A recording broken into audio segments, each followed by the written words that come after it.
Hello. There we go. How are you? All right. How are you? Good.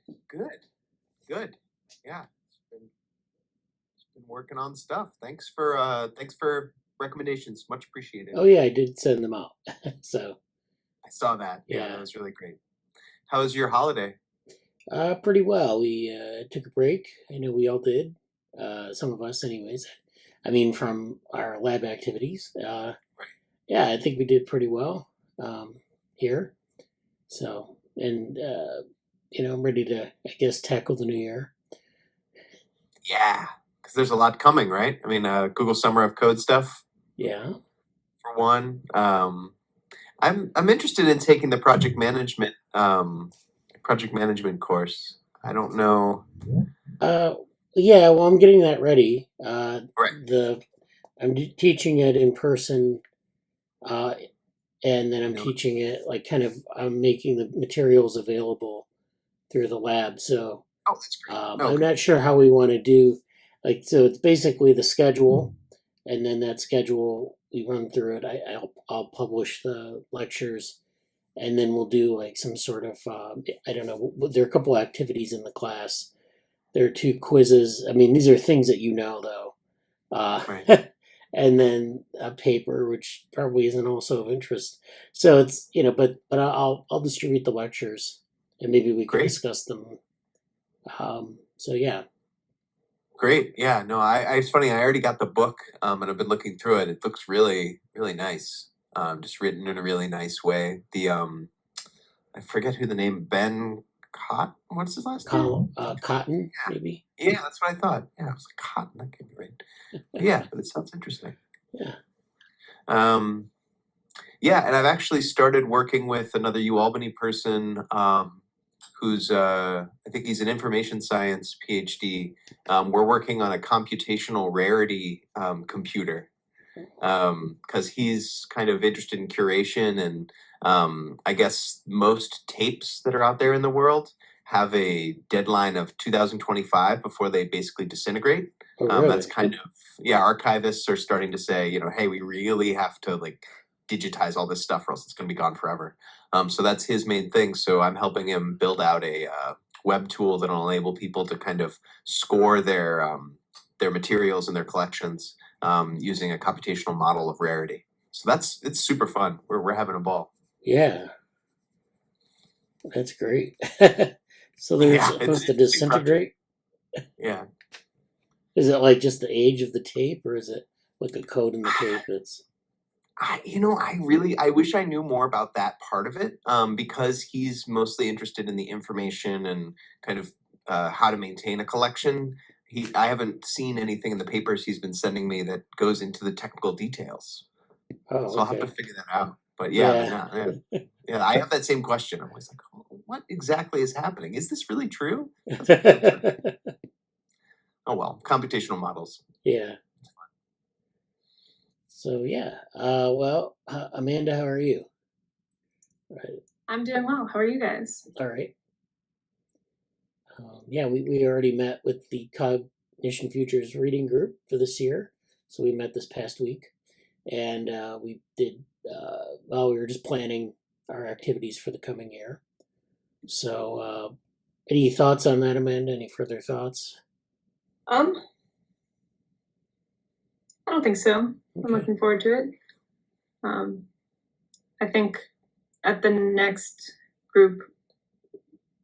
meeting, we're gonna go back to Fuchs, but also talk more about different like sub projects of the methodologies project that we can actually like get a grip on, like more concrete things, specific questions to answer, and we can like disperse some of that work, and also get any like interns that are interested in that kind of work on board, like once we break it down into more manageable tasks and projects. Yeah. I see Jesse sent me a number of different, or he sent me all the intern applications. So we've got 5 already so far for this semester. I think spring semester is going to be the active semester. But we'll, hopefully we'll have some interested people through there. Yeah, and so I'm looking forward to that.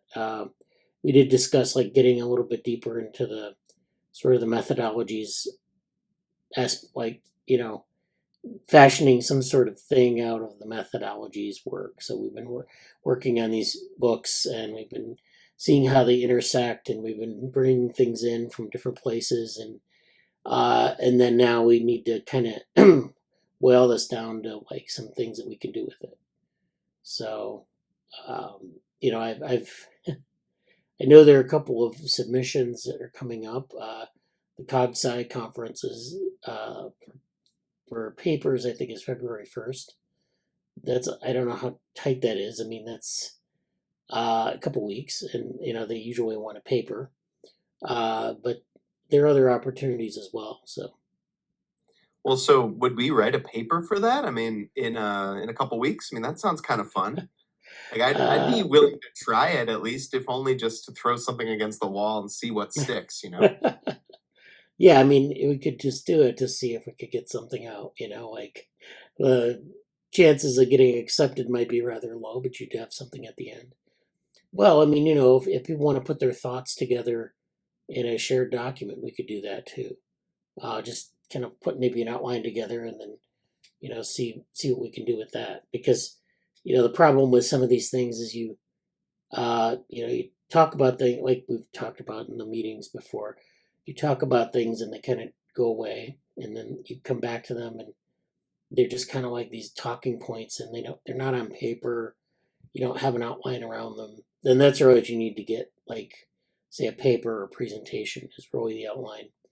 But that's something, I think, just putting things down and sharing them with people, and just giving them like something that other than a conversation. Because I found that if you drive it forward and give them something to give feedback on, it's a little bit easier to work with. Otherwise, you're just kind of like, well, okay, and then you're kind of playing around with ideas, but it's not never gets really very concrete. So these are just things that I've done in my experience that have worked.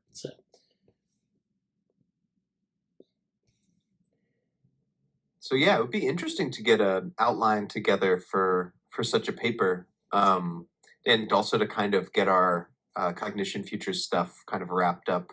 Do you guys imagine that the paper would be about the group itself, or would it be about kind of the main ideas that we've been kind of distilling that we feel are unique to Cognition Futures or to ORL?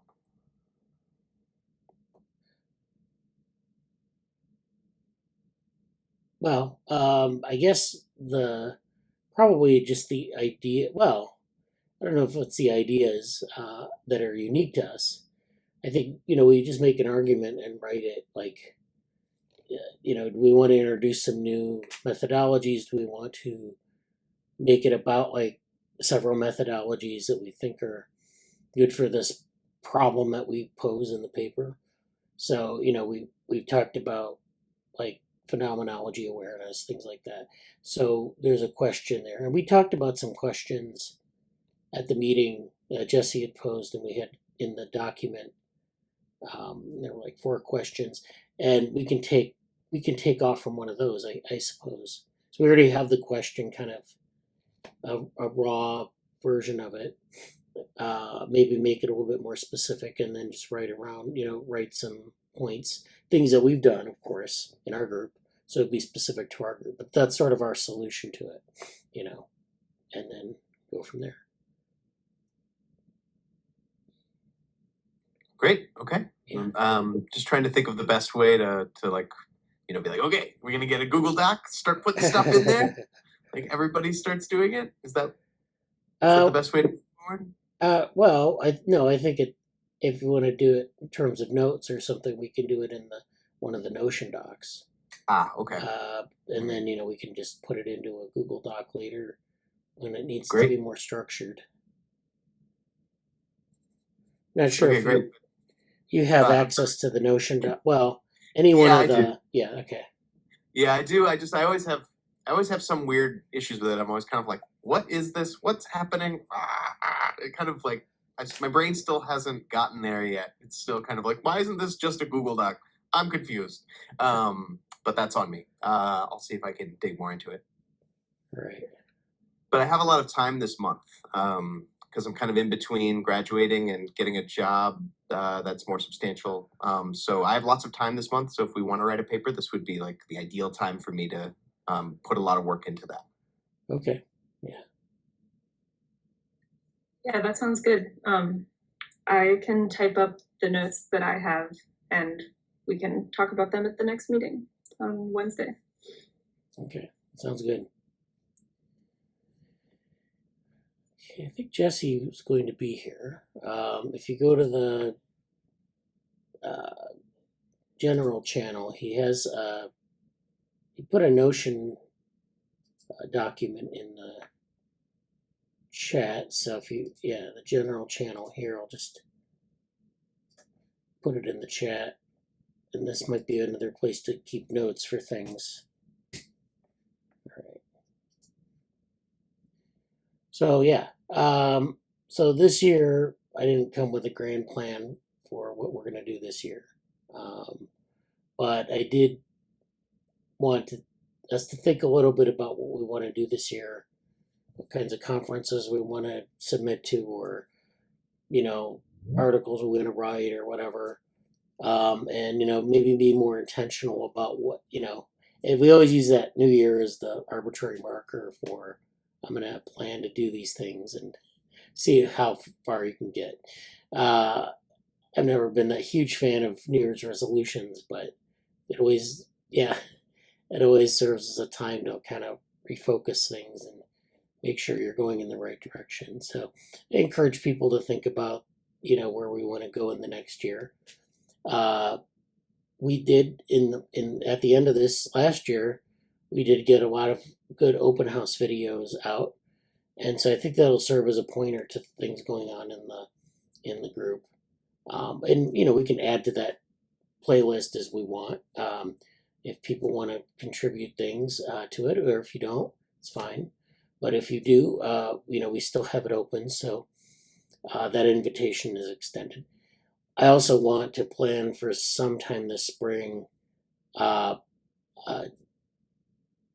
We talked before the break about this cognition or cognitive science futures, or the Frontiers of Cognitive Science event that we were going to do. We had that issue come out in the Cognitive Science Journal that had all these papers that were, vision papers about, how cognitive science, is in crisis or needs to be improved, or there are things at the frontier we need to pay attention to. All those papers, and we have them in a folder somewhere, are things I think we can draw from for this event. So I basically wanted to have an event where we had volunteers who wanted to take a single paper, review it, produce like a 10-minute review, and it's just a matter of like what we do in the meetings, where we go over a paper in 10 minutes and kind of go through the paper. You can just walk us through the paper or put some slides together or whatever, however you want to do it. And then we'd have like a number of these presentations, and that might be maybe 3 or 4. It would be about 30 or 40 minutes. And at the end of that time, then we'd have some discussion. And hopefully we could bring in some people from different places outside the lab. They could have their say in some of this. And so I think that would be a nice thing to have. And I don't know when we're going to do it. Well, maybe we'll do it later in the spring. We tried to do it before the end of the year. It was a little tight. But that's the way these things go. So again, if you're interested, there's a form that I don't have up here, but I can put it in the Slack and maybe put it on the website as we move closer to a time when we want to do this. So it'd be a form to sign up to be part of that presentation. Yeah, I think. Well, you can sign up. I mean, people within the lab don't need, well, I guess they'll sign up, but I'm thinking more people who aren't like the presenters. So if you want to present, let us know directly. If you want to sign up to attend, or, if you think you might want to present or not sure, then you can use the form. And I'll make the form available. But yeah, I think that'll be good. Yeah, it'll be a good event, for the good target for this year. As I said, there are other things going on. Cognitive Science Conference is coming up. There are other things going on throughout the year. So. And Jesse, were you able to put the future of cognitive science papers on the Notion? I was looking back trying to find them. Jesse says, I'll see about putting them into Notion. Thanks. Yeah. I think we were somewhere in that state of doing that. But yeah, or something like that, we'd want to have like its own Notion anyways. So Jesse, hello. Okay.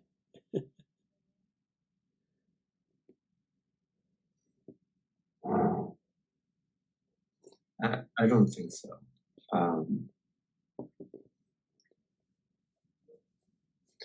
I think it was, I think it almost happened and then it didn't. So I don't know where they are. But yes, hello everyone, Happy New Year. Happy New Year. Oh, did you have any updates, Jesse? Oh yeah, I mean, I don't know what's been kind of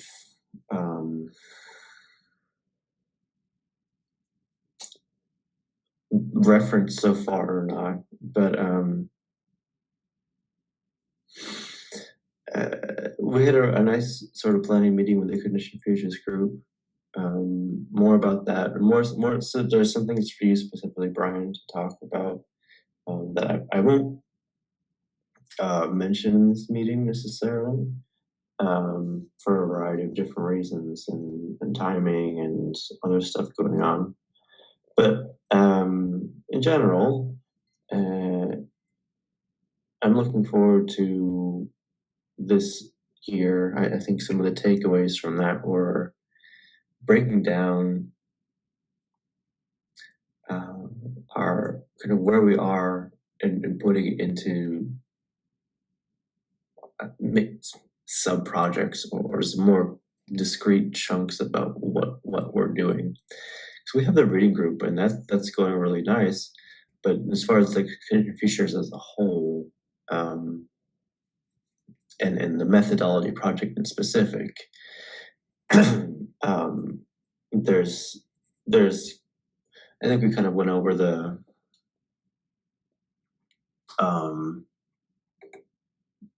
old Notion page of, so I can find it here.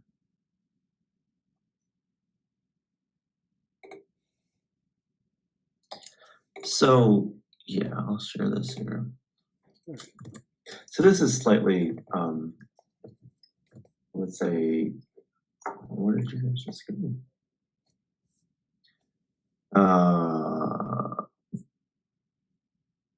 This will be a little tricky, but I think you can do it like this. This is something that we kind of, with a very simple, like, this is a Notion, obviously, but this is kind of a very brief overview page from many months ago now. It's not really outdated. It's not up to date, but it kind of, what we talked about a little bit at the end of the last meeting was, okay, we have these driving questions, and we kind of have a little bit of movement on them.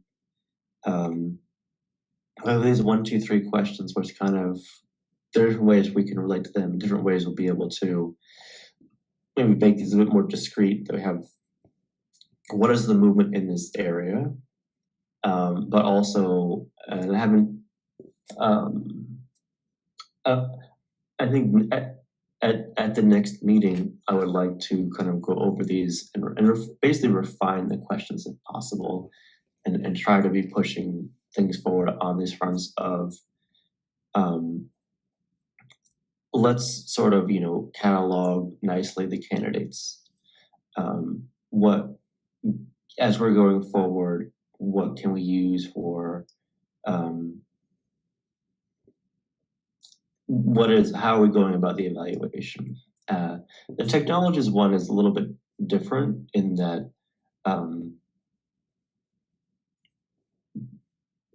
I think I'm reframing this question as sort of, given existing technology now, like this is more of a ground from reality to theory, whereas these are a bit from theory to reality, or from theory to implementation. This is more implementation to theory. I maybe is one way to think about it, in the sense of,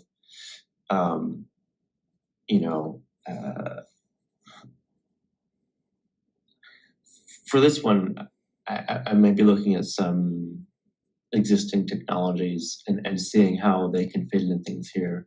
We talked a little bit about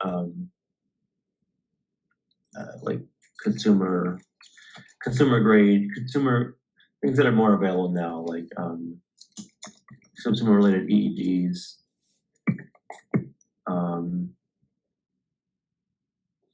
and neurofeedback in general, and how we can potentially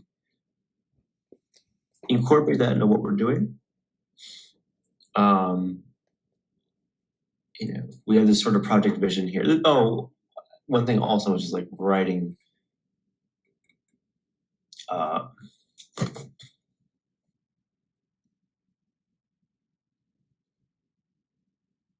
the whole vision, the vision and mission statement of the project is something to be fleshed out.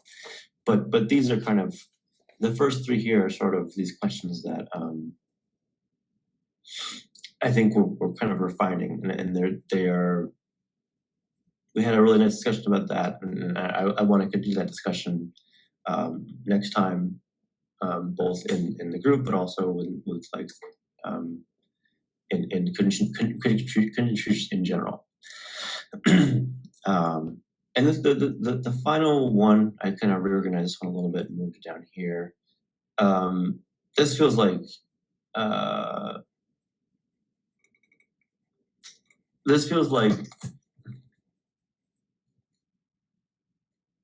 a symposium title to me.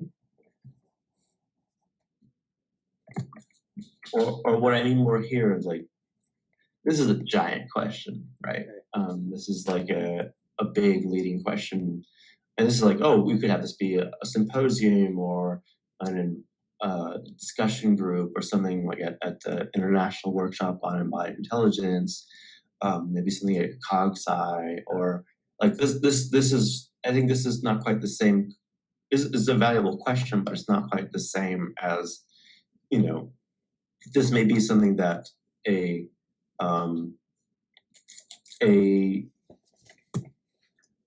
directive for when we're making deliverables.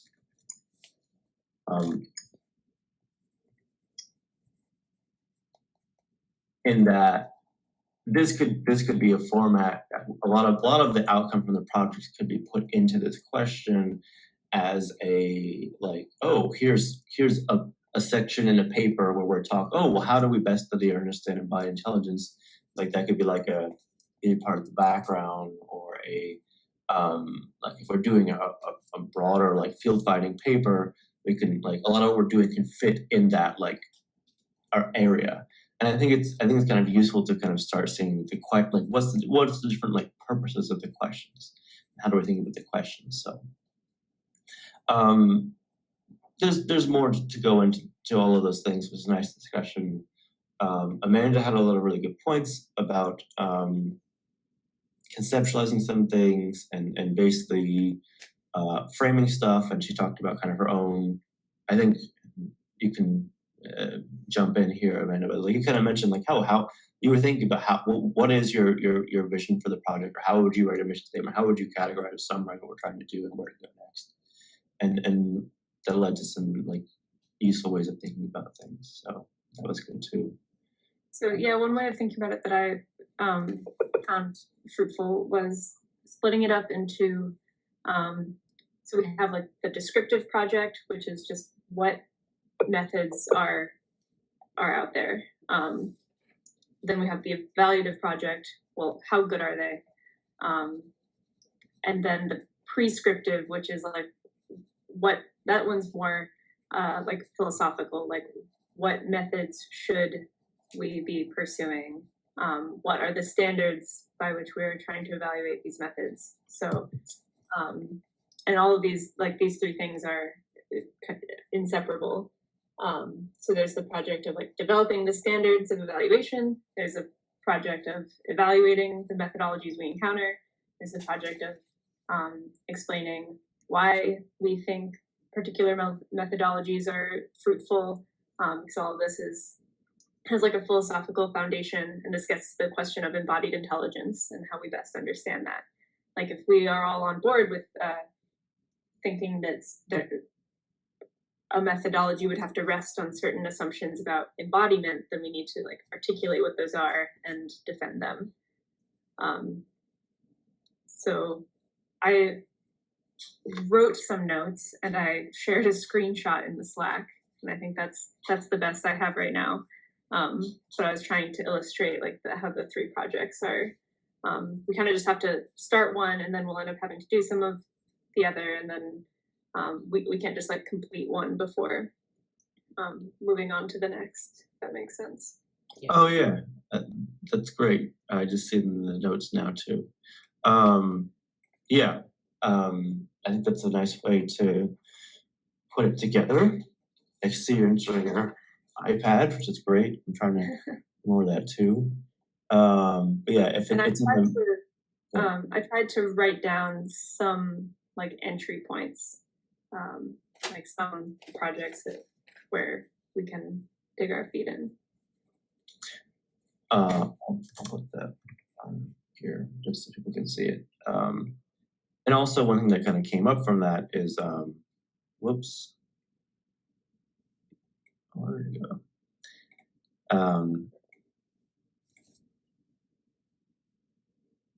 You can kind of see here, but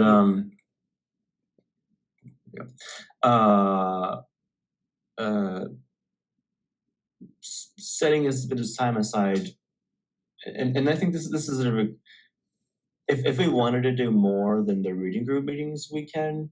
But I think absolutely setting aside time weekly during our reading group meetings to have a little bit of project time, even if it's you know, not the whole time, like 15 or 30 minutes or something, where we talk about these project chunks that we want to kind of discretized, and like, okay, here's the movement on this area, and here's where we're going, as opposed to kind of just the reading group will still be the reading group, and I think Amanda was kind of in favor of not trying to rush through the reading aspect of it still, which I'm for, as much as people want to do. But that is kind of a whole other side thing of like, okay, what do we want to be reading material-wise? But as far as I think the core of the discussion last time was getting towards this sort of, you know, descriptive evaluation, descriptive, evaluative, prescriptive, and like let's center that a little bit more even during the weekly meetings, especially if we're keeping, I just thought of it now, like if we are keeping one weekly meeting for this, which is probably fine because I know we have a bunch going on, especially let's do that and make that kind of a more centered part of the meetings. And we're kind of getting at ways to do that here, so that's been very useful. Thank you for that.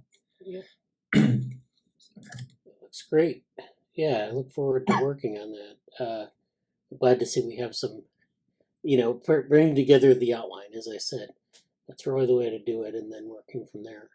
Don't worry if it's not accurate with respect to the final version. These things change a lot. So, yeah, congratulations, Amanda. It's good. Looks good. Like it'll be fun. Yeah. So let's see what's in the chat here. Okay, that's Jesse.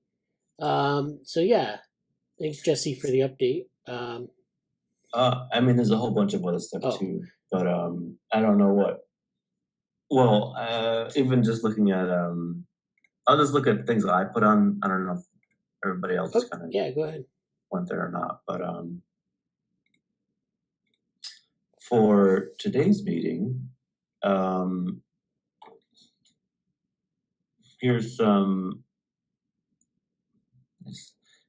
We have the internships to kind of discuss. The open house, I think Bradley kind of talked about the open house a little bit already. We just talked about Cognition Futures. There's some interesting deadlines that are up here. Generally talking about what people want to do next year. And then there's also this topic, which I really haven't looked at all. I was going through my emails for the AI debate 3, because I subscribed to Gary Marcus's Substack, and I just saw an epic AI debate. Why would it be released a little blah blah. I'm like, oh yeah, that sounds cool. I wonder whatever happened to that AI debate thing, and it's the one that did. So apparently AI debate happened late December, and I completely over my head with everything else going on. So yeah, that was interesting. That's actually available on YouTube. They live streamed it. So, but it's I took a look at it at the time, and it looks interesting. That they have like it was a very tight agenda that they went through. It wasn't kind of like the debates before where they had like a very loose discussion. It was like, here are these things that are going on in AI. We're going to discuss them, go through. So yeah, it was interesting, and I mean, I guess you can just. It's the Montreal Neuro Group. If you look that up on YouTube, I believe they have the archive there. It was a live stream. So that's it right there, I think. Yeah. And it's on this thing on YouTube. Yeah. So it's really had some interesting things said at the meeting. I don't have my notes out, but they basically were debating a lot of things like, how human is artificial intelligence, how close are we to AGI, these sorts of things that you get very hot takes on Twitter about, but the professional researcher in a meeting like that would say, no, we're not even close. So there are a lot of things that are useful in that stream. Oh, yes. 2 things. One completely trivial was the dad joke. I watch a sports show, or listen to it. I guess it's a radio show. And they have something called the hot take market, and basically whether or not it's open or not. And I feel like the AI hot take market is always open. Like this now is a lot of time, It's kind of it's in this case there's not really. I guess there are sort of seasons in the AI and winter sense, but like there's usually an off season for sports, league. But hot takes and great. But another thing is I was looking at this course, but it's not important. Yes. Here we go. I have been at this event, the Consumer Electronics Show, which is very, it's has anyone ever gone there? It's a little bit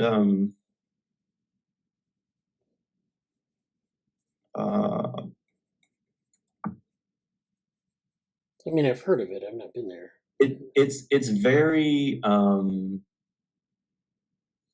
it's quite a different take than what we talk about, because this is all about existing technology at the consumer level that's out now or supposedly out in the next year or so. Like it's the leading edge as far as implementation and availability at a consumer level. So it's quite different than a lot of what we do. But to kind of juxtapose that, and I could spend more time on this, but to juxtapose it to hot take market and AI and stuff like that, a takeaway from all of this, and there was even one like I don't think I fully saw this one, but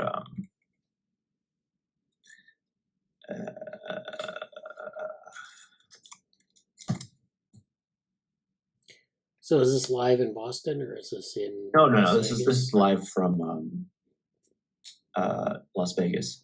And it's extremely like you have to overly verify. Yes, I am part of a company. It's a little bit like exclusive and we're cool and stuff like that. But also, I think it's a bit targeted towards basically really established groups and companies. Like it's forward thinking, but the way a lot of its keynotes presentations have been, like some of the big first day keynotes have been, are a little bit like basically kind of targeted at the who's going to be at the like director C-suite level for a company. And I think it's kind of different in the sense of it's a little different in that sense of in terms of how things are talked about. And I think it's quite interesting to get a sense of where that is. There's a bunch, you can kind of see the technology. I probably won't find what I'm looking for specifically, but you see these like major topics over here: 5G, IoT, blockchain, business, finance, health and wellness is a big thing. I've been looking at that. Immersive entertainment, VR, AR, machine intelligence. But I, revolutionary retail experience. I actually had a question to one of my business friends. Like I kind of asked them, how is AR and XR going to do like experiential shopping or like that, the shopping stuff where you're in the store and the environment whenever. I'm curious what they say about that. I kind of want to check this out. I didn't see the metaverse one or not, but suffice to say, there's one specific I was trying to find here, like the trends one and other stuff, but I'm just gonna let it be for now. Suffice to say, the thing right now for a lot of AI technology is, I think everyone in this group knows kind of what can and can't happen. I think we're more in the informed category, at least in terms of, I don't think we're really consumed by the hype monster too much. However, there's kind of a interesting bridge between, like, one thing I've learned a lot over the last while, and they actually explicitly stated here, is that, I guess, this following quote was specifically for healthcare and getting into the health system, and basically how it takes about a decade for your product idea to get into fully acceptance in the healthcare system. And I'm using that as a reference point because I think a lot of the stuff we're talking about, I know a lot of what we talk about is like theory and is big, these bigger issues. But I think what I'm getting quite interestingly from all this is there are actually some, I think, reasonable overlaps between how do you develop a theory or a change to theory. Like if we're going to push condition futures and kind of a tropey term of, what's the future of cognition, where are we going? Like to implement that out, there's a long pipeline and process of things you have to keep going that are in a lot of ways actually in unison with quote unquote the market of ideas. And I'm not trying to make allusions to capitalism and market, you're going to market everything, be market savvy. But like to an extent, yes, it applies to like markets of ideas and getting your stuff lined up and pushing it through in the same kind of fashion that in some way, yes, you will have to be deploying it. And that's sort of like that's just how you move the field forward and all of that. So it's not the same, but I feel like I've been learning quite a bit about like there's a whole, like, if you're trying to deploy something in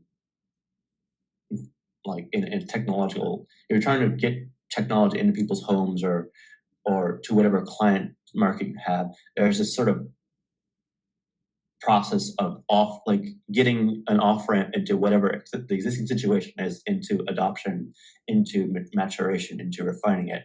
Sure, all of that. And I think where we're at with all of this stuff is sort of, I'm curious to go back to the AI debate and see kind of what the latest take on that is from the, what is the bridge point? But as far as the implementation goes, and as far as pushing the current reality forward, there's sort of just this gradients of timelines that play when you're doing stuff out. And I think that actually will inform some of the Cognition Futures stuff. And maybe other things we want to do in the lab, but especially Cognition Futures is kind of this. I think what I'm excited about this year, to kind of go back to that a little bit, to circle back to that, is kind of a key phrase that I'm currently making fun of. Circling back to Cognition Futures here, I think this year is very exciting because there's a nice core of people that have been kind of dealing with this for a while, and now there's a real sense of pushing out these sort of sub projects or these different aspects of the projects. The thing itself as a whole is kind of been like in this primordial stew, like the soup that's just like boiling, and maybe life will come from it. I think what's coming from it will be these smaller projects. And as those projects develop and go into grow legs, as the old saying is, I think some of them are going to be following along these timelines. So that's all.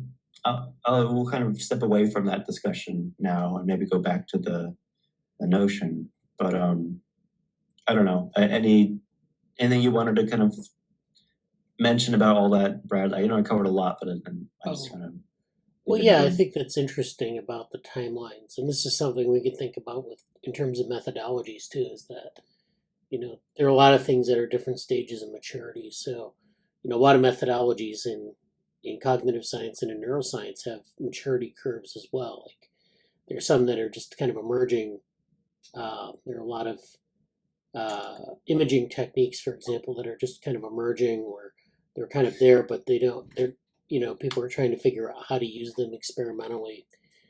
And so those are things that, maybe are valuable. Like you can evaluate them using some criterion. So, what would you say use optogenetics for? And there's certain experiments where you can use that and certain experiments where you can't. Or some other technique. There are techniques that are sort of, people have written a paper about, and there's a proof of concept, but then there are other, maybe making it more broadly applicable to experiments or to applications. I'm thinking of TMS, or transcranial magnetic stimulation, which was common, or it was an emerging technique in the clinic, and then they started to make home devices, and that took a while to go from something that was experimental in the lab to maybe the clinic, to something you could release to practitioners, and I mean it's still not something like what you showed at Wednesday's meeting, the EEG headband. It's not at that stage yet, but these technologies that kind of move forward, you get miniaturization, you get things that cost less than trying to do something for $500,000 that's maybe accessible to a couple of labs, but that's about it. So this is something I think it's very valuable in terms of methodologies. We think of all these cool things you can do, but then what's the practical part of that? Like, could we actually use it for an experiment, or is it many years down the road? And to that end, I just wanted to kind of screenshot quote this from the this is one of the things I mentioned Wednesday also is this is an IE Spectrum article. Are you ready for this? Is brain scanning? Yes, scary clickbait title, but it is accurate to what that is what one of the companies is doing here. But basically, suffice to say, what is this here is basically saying, okay, EEG's been around for a while, but what's new is that there's sort of consumer grade EEG where people are being able to do stuff with EEG and some other similar technologies, and just taking simple things and putting to that now. Like we have this one is an EEG is kind of reading this person's attention or their eye here, and when they say non-targets, they don't have any visible. They have a very consistent pattern of their signal over time. But when there's a target or something they don't know about, oh, what's this? I don't know. I got to check it out. This is maybe out of place. And these are really small time scales. And they're saying how this technology, because it kind of is,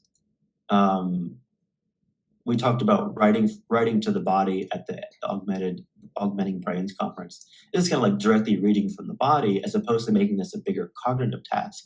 So how is the EEG increasing the amount of information that a worker can the amount of well, in this case, the amount of data, because it's just saying, okay, we are going to process using this very simple signal.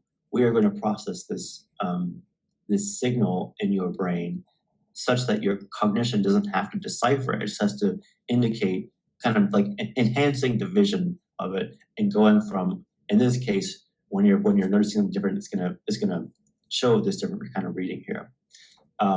So it's kind of enhancing eye vision as it is. And they say, oh, from 3 to 10 images per second, depending on complexity and stuff like that. So that's kind of the first one. That's the inner eye one. The second one is actually about workplace brain monitoring. And the device here, but basically, this article is nice because of nice images, but you have like lower, high attention, low cognitive stress. Your brain is going to look like this potentially. Or lower attention, higher stress, maybe it's not, you don't have as many theta waves and stuff like that. So this is a really simple applications, but I think to kind of to make it more concrete to our discussion by talking more about theory, this is pretty funny. I think thinking about Cognition Futures in this way is sort of where are the things we're looking at on this spectrum, because a lot of technology right now is like getting these things that are okay in a consumer market, and consumer markets are obviously different from research labs and this like heavily theoretical stuff that they're doing, are like super prototyping, and like the work that goes into that, which I have been able to see a bit more too. But the theory development that goes into that prototyping work is an interesting place to think about things. Like I think Cognition Futures stuff is sort of, there may be some aspects we can test with technologies like these, or as more of these come out, they're kind of these bigger waves of cresting stuff, like the EEG wave. Like it's now a thing. Like if you have an idea, you don't have to wait for there to be progress in the EEG market to put that idea into, you don't have to, oh, when are EEGs going to become more available? Like there's been a big crest in that right now. So that kind of shifts the sort of Overton window, or the window of what's possible in that space. And I think it's just, you can have a direct translation to the theory work we're building, or just making kind of it analogous to, how are we connecting the projects we want to push forward to these different trajectories. And I just stopped sharing my screen, but yeah, that's cool. We can talk a lot more about that, but I know we've got to kind of keep it moving here. Yeah. The last thing I'll say, going back to the Notion and sharing my screen again. I don't know if you wanted to talk about any of these yet. fairly, but I'll do a really quick take on these here. The New York Celebration of Women Computing, no updates yet, but in the next week or two, we'll hear about them. We did get our abstract submitted. It was kind of a broad one that is about some of how will AI generation affect like artists or GTP, GTP chat. How will all those technologies, DALL-E, affect like workplaces or artistic generation? There's a lot of like copyright legal issues there. How will they affect? There's a piece from, I think it was like the Atlantic or something, saying high school education, high school English or high school writing is now over. Like you don't you can just ask GTP chat or chat GTP and like it's done, like it's there. Not entirely, but that was sort of the position piece of the article, and how do we do that, and what's the point, and a lot of interesting sub discussions about that too that I've had about like what's the value of the human input in interesting ways. So there's that, and there's obviously let's say broadly Brian's work, but also like the whole the effort that Brian has done specifically in the class he was in, carrying on the Google Summer Code work. We mentioned ethical regulators. We mentioned some other looking at some of the topics we have there. So that's kind of, I feel pretty good about it. Not sure yet though, but hopefully next week we'll hear about that. CogSci 23, that's like a definite thing I want to apply to. I think we know enough about that, but the submission is due at the end of the month. This one is due a couple days from now. I think I'm just going to throw a poster at it really quickly. We can talk about that if we want to, but I think I'm just going to put like a very general poster because it looks like their posters are. This might not be it. You can here's the index of all the things you can do. It has for the Psychology Association, there's just a lot of stuff. There's consulting. There's a whole big stuff on cognition, attention, executive function, decision making, and we're not doing psych research, but the way that things are talked about here, I think there's enough leeway to try to it. Finding out which one, they have this whole setup where it's like you can find the divisions, but I mean, I think for the poster session,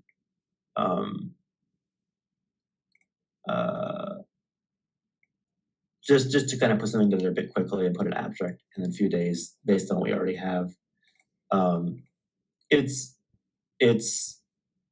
more like ideas, innovations, and advances, as opposed to like these aren't going to be the most refined things. So I think we have things you can put there. So that's on my agenda. If it doesn't happen, it's going to be not going to be the worst thing in the world. The event itself was in the middle of. Actually, no. I think this is in August. So this is a long time. I think CogSci 2023 is in July. It's in summer. And it's also in Sydney, Australia, which would be awesome to go to, but probably we'll just be attending virtually for that one. This one is in DC. I think has a hybrid option for person, but that's any quick thoughts about these submissions before we go on to everything else? I won't linger here too long. Yeah, I think that's fine. We should submit to things if we think we can get something into, especially if it's a virtual conference or if you can make the physical conference, that's great. We talked about a CogSci submission earlier in the meeting, like putting something together for the methods for February 1st deadline. So that's like the CogSci conference, the papers are like 6 pages of their format. So that's kind of almost like 10 pages of a regular document. So that's a little, that they'll take some work, but I think we can do that. And then, I think we just keep looking for opportunities and submitting things. And yeah, it's like the APA one is a classic, like you're applying to something that's you won't be talking about until most of the year is over. Which Yeah. always kind of makes me funny, but like that's just how it goes sometimes. So we'll see. I may kind of ping some people to talk about if I do the psychology submission or not, what that looks like, but it's on the radar. Outside of that, I think that's it. I know we have some things we wanted to talk about today. I was just, there's just the internship stuff, and then what people want to do the next year in general. That's the last things I put on that list. So that's it for now, I guess. Okay. Well, yeah, thanks for all that, Jesse. That's great. A lot of things to think about. I mean, in terms of like a plan forward for the year, just keep thinking about that. Like, what kinds of things would you like to do? What do you need to do to make them happen? Make sure that you don't put all your eggs in one basket, as it were. That's always important. But, just keep in mind sort of deadlines and things that need to be done to see a certain thing through. Sometimes there are a lot of steps that need to occur, and so making sure you understand those is one way to get something done. And of course, we're always here to help if you need help with that. Yeah, I guess I know recently there's kind of been a bit of a lull, and then also like I talked mostly about like my specific projects, but for those who are watching this and aren't even here, and those that are here too, like directly in this room, the lab has a tremendous amount of opportunity to help flesh out projects and to give you experience to have mentoring for it, or also always mentoring, I guess, but also like you can pull out of your sorting hat, or whatever you want to say, a project or an idea. Like you can make your Cognition Futures about, like, if you wanted to do it about whatever general space in the lab that you want, and have a project that's like as wide ranging, and you want to focus on it for enough time to do that, and whatever, like you can do that. And that's the amazing thing to me about this lab space, because it's really a lot of support for that. And I think also for if there may be like potential interns watching or scoping on our lab, I think we've learned a lot from the previous year, where we kind of brought people along and did lead to some deliverables and lead to some involvement in the projects. We happen to have, like 2 or 3 fairly big events. Like we had intern contributors to New York Celebration of Women Computing. We had stuff at basically went into a robot, and I think Neuromet or something like that too. But also just like some academic blog outputs and things like that. And it's sort of like, okay, this was a good experience. This was kind of getting feet wet, and I think we're going to do a little bit better job of pairing interns to existing projects. But also like you have a lot of opportunity. Like if you have something in your mind that you want to work on, that you have been working on, I really tried to encourage that in some of the application materials. Like you have the means to do that too. So that's my plug about that. I don't know if you wanted to say any more about internship stuff right now, Bradley. There isn't a whole lot to say other than I believe at this time we're up to date in terms of me forwarding you this stuff. I don't know if you can. Will it let you download like? Yes, I was able to get the okay, great. Because it's sort of like there's this form and it's something you download the files from and whatever. So that's cool. I think we have 5 or 6 so far, just through UAlbany. Some folks have reached out to me on Twitter, social media, and I haven't. If I get anything more, I'll forward it you to Bradley directly. But I think we have like 6 like actual applications like that are to be like will be reviewed, which is good because I think that's typically people will submit things and then they'll discuss and see how they want to fit and where they go, and excuse me. And I think also sorry, I think the work we're doing, like at least for me, the Cognition Futures work. Oh, well, I guess this is a bit of a side comment too. We don't have to go on this now either, but plot twisters. We may be able to sort of offer some joint partnership, internship opportunities with plot twisters as well. Yeah. Plot twisters, as we may recall, it's kind of like we're kind of stepping it up this year in the sense of we have this big IDEO grant, and the grant is going to be mostly towards just how do we like get key things for the project going forward, and we're talking a little bit more and more about that as we settle into this year. Jenny just kind of moved back stateside, and we're kind of going to be building out on that in the future. So there's some overlap in terms of, I don't know, maybe things like sentiment analysis and game building and design and stuff like that, but also just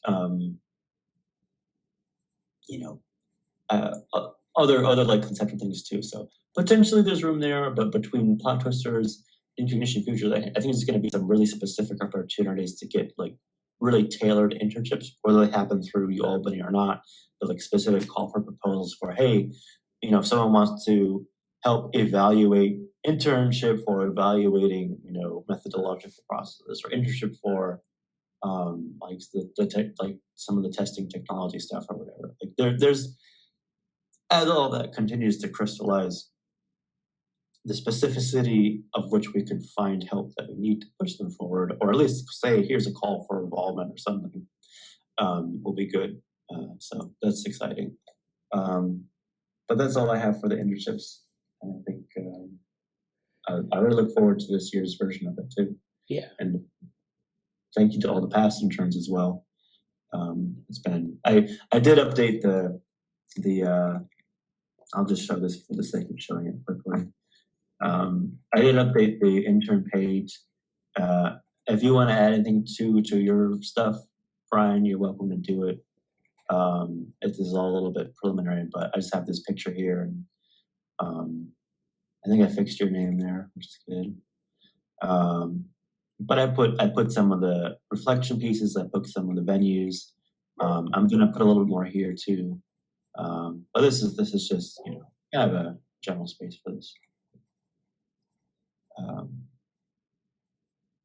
But yeah, there will be I kind of like breaking this one down into cohorts. So we're going to be starting the next cohort of like this program starting this year. So that's cool. Yep, that's it. We can there's anything else you want to say about intern stuff? Probably, I think I'm ready just to play one from the mic. Oh, okay. Well, yeah, we won't talk about that right now, but I'm going to share my screen and a couple things I want to present.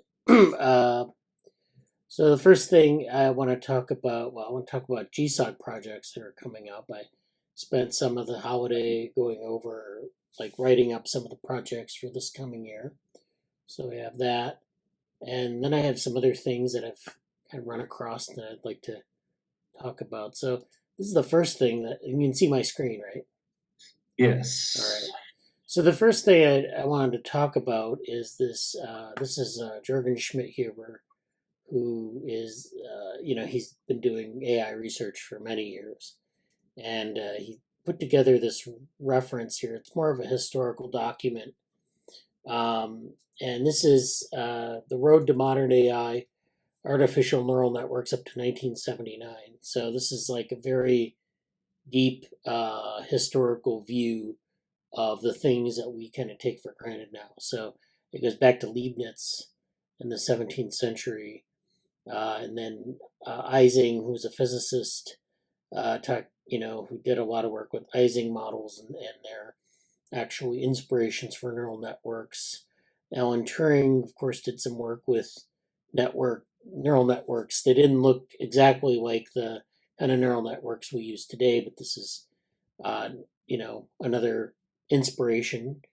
Rosenblatt, we've talked about that sort of line of research, like the early parts of good old-fashioned AI, where you had people building these little networks and trying them out on different tasks, very early stuff, and then moving forward. So this is an interesting resource, and kind of goes through a lot of these different things that are very fundamental to modern AI.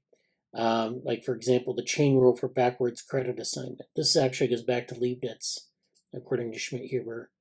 And so he published the chain rule of differential calculus in a memoir. And then, using that, you can understand this in the context of credit assignment and deep neural networks. And then kind of going through some of the, the reasoning behind that.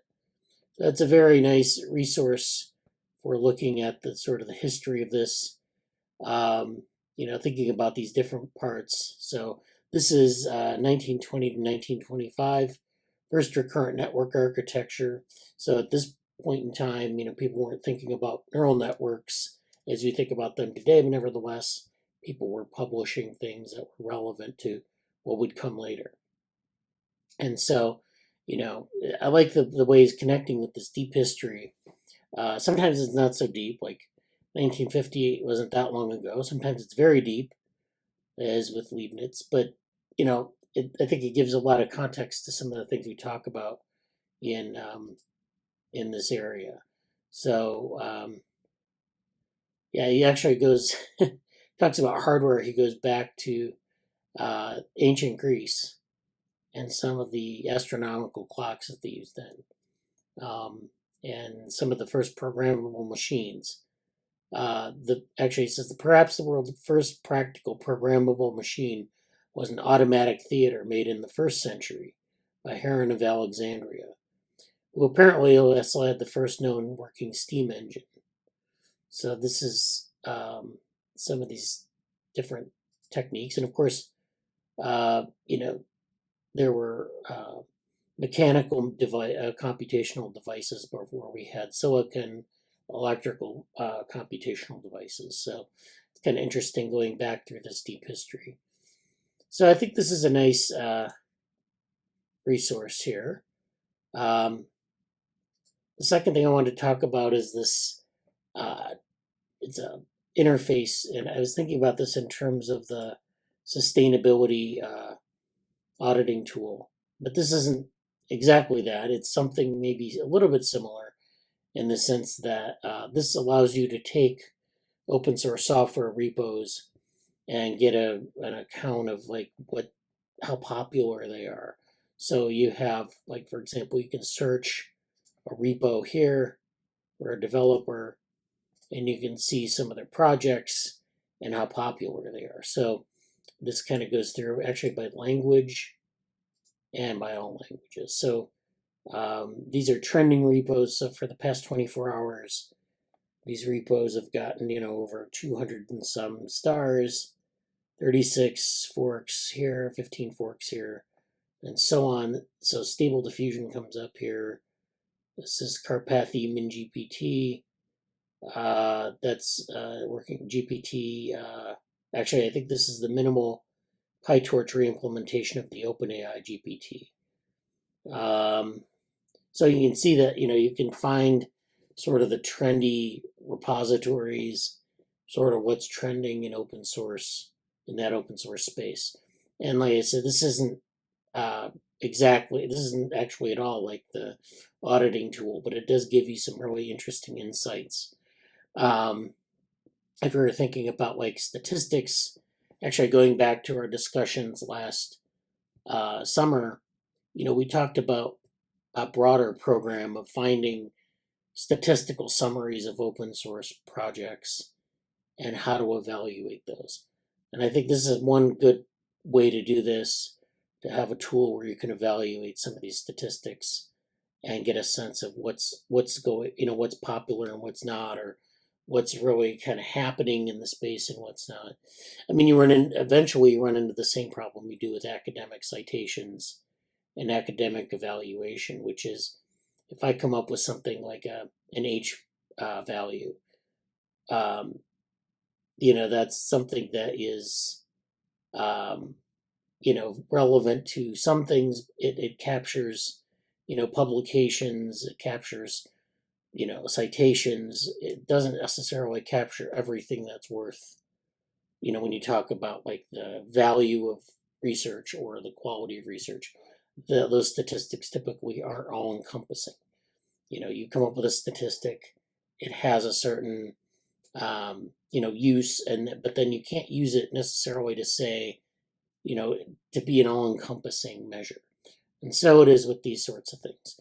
But I think this is interesting from the standpoint of having, a methodology where you can say, okay, this is a way to measure these projects and compare them and see where people are putting effort into different areas.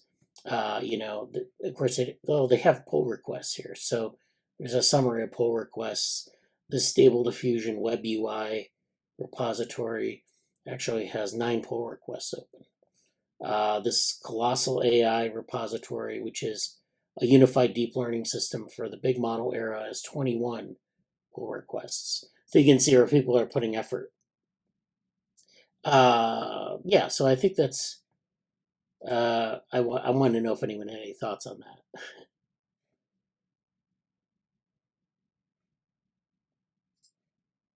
Okay. So yeah, those 2 things. And then the third thing is this quiet revolution. So this is a nice article by Peter Holm, who's done a lot of work in network science and the theory of networks. So this is something that he was kind of contemplating complex networks, social networks, different types of network structures and network science, and thinking about like where that field comes from and what happened to it historically. So complex networks or network science started out as a subfield of statistical physics. So statistical physics is where you have statistical models for physical properties of systems. So like thermodynamics is often considered to be like statistical mechanics. Networks have often been considered to be a way to characterize interactions between particles or, between any set of elements. So people, particles, any kind of things that are interacting, you can measure them and build a visualization, build statistical models around that.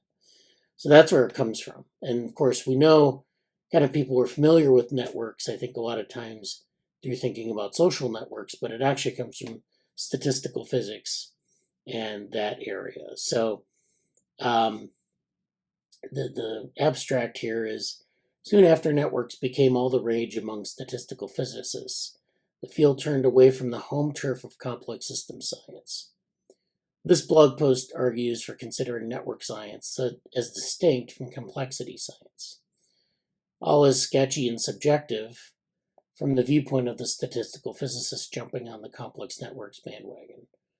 This means it just says opinion, basically.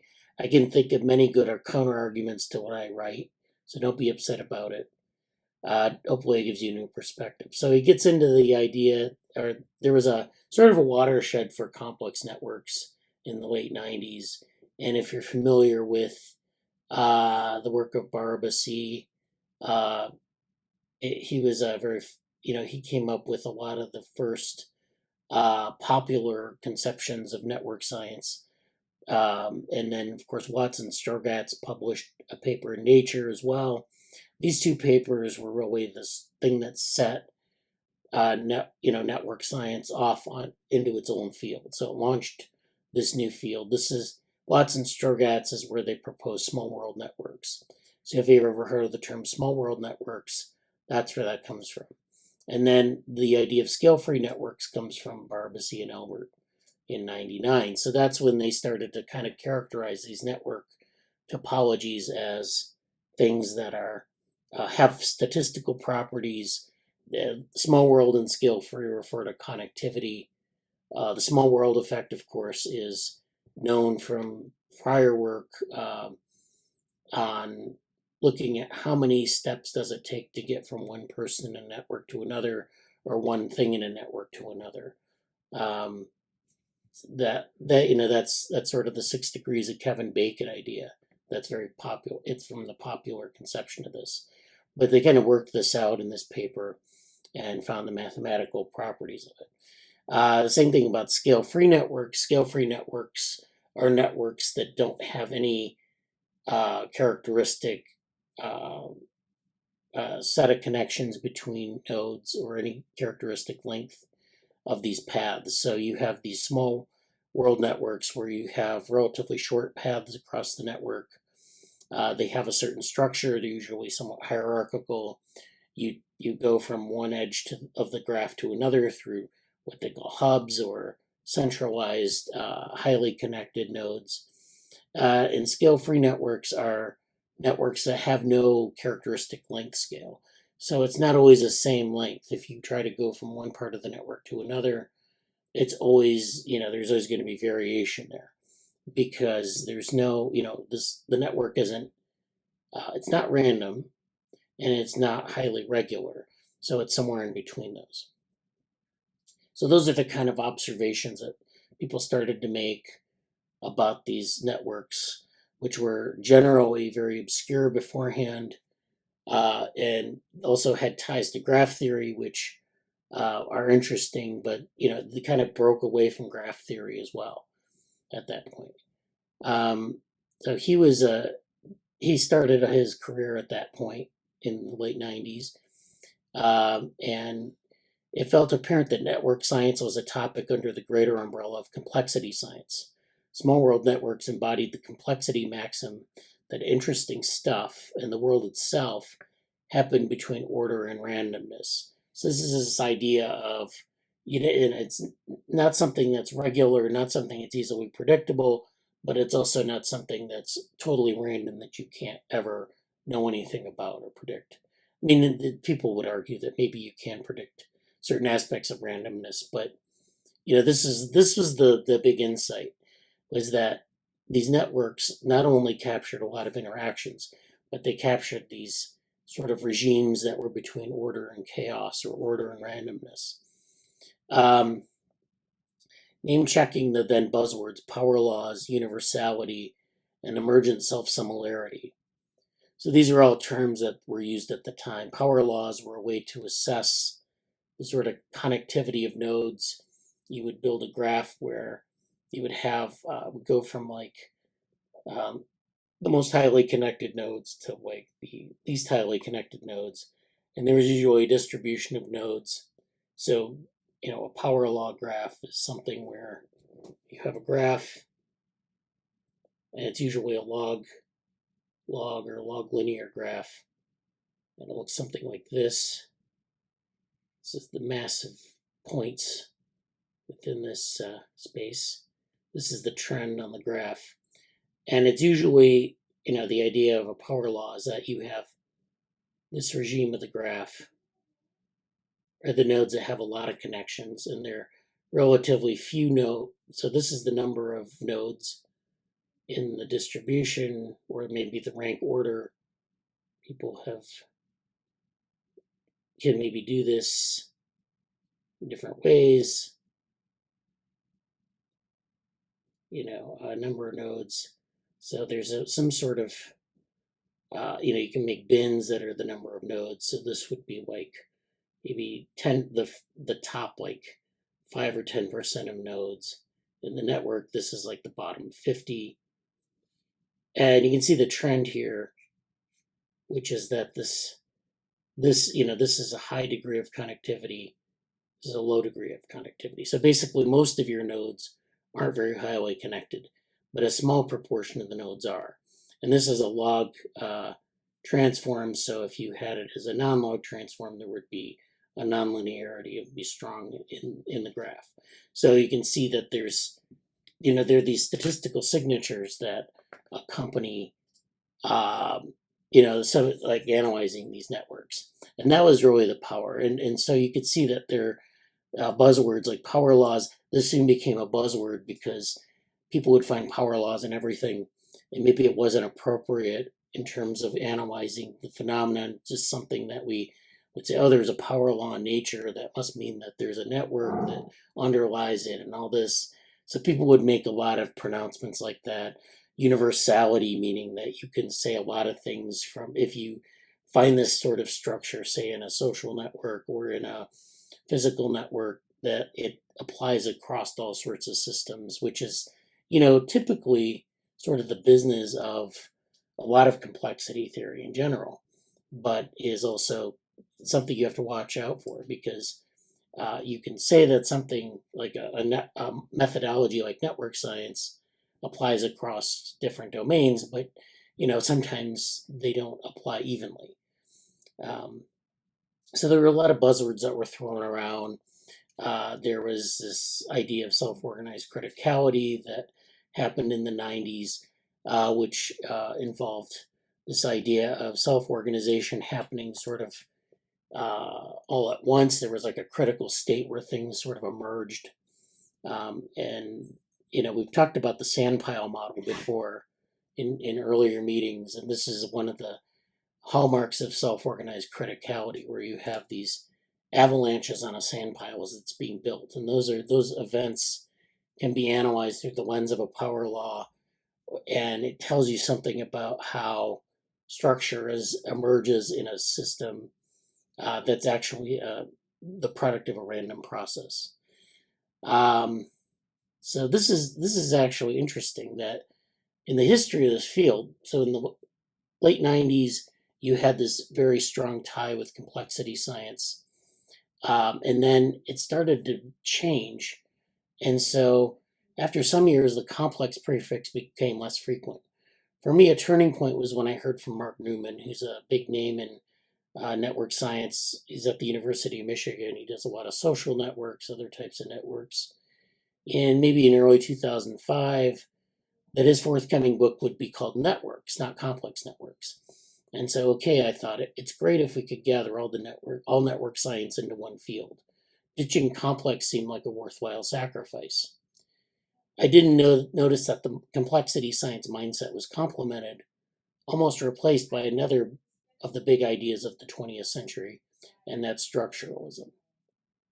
And so, I know maybe we've talked about Pierre Bourdieu in the meetings before, but this is sort of an idea about structuralism. Of course, structuralism comes from Levi-Strauss and some of the French philosophers who talked about structuralism in a very general sense. They maybe talk about social structuralism, or Pierre Bourdieu, of course, talked about structuralism as a sort of a product of human behavior, or you can take human behavior and you can organize it into these structures. So the habitus is a concept that he came up with. It's actually, I've always found it very hard to define, but it's basically this idea that there's social structures that we don't necessarily see in our everyday lives, but we interact with all the time.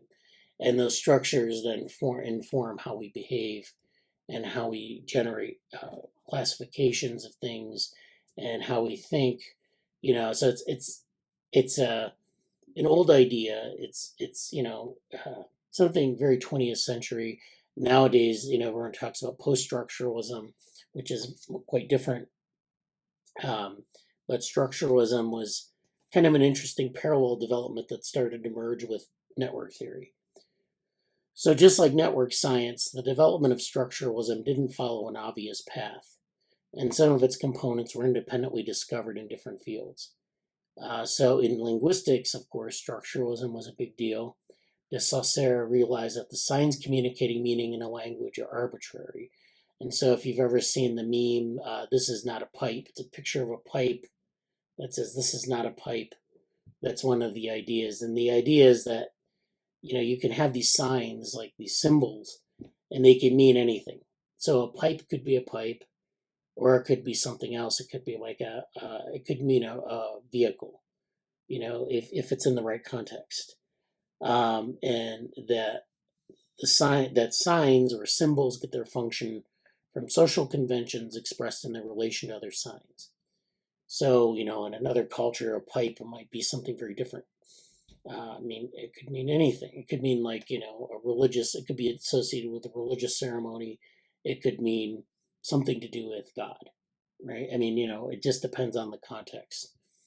The same can, of course, be said about other signs, which give a recursive relation familiar to all network scientists.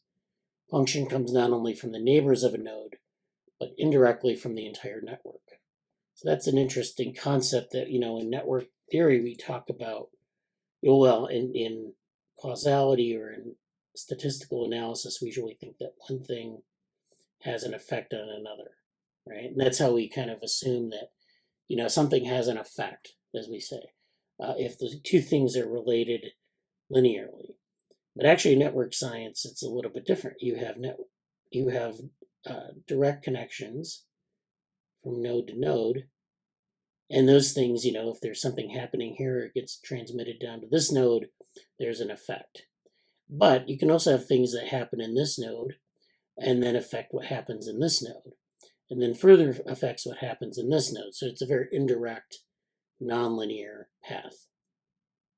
So you can have a node that's very weakly connected, like this one, where there are two connections. And then you can have this node, which is very highly connected.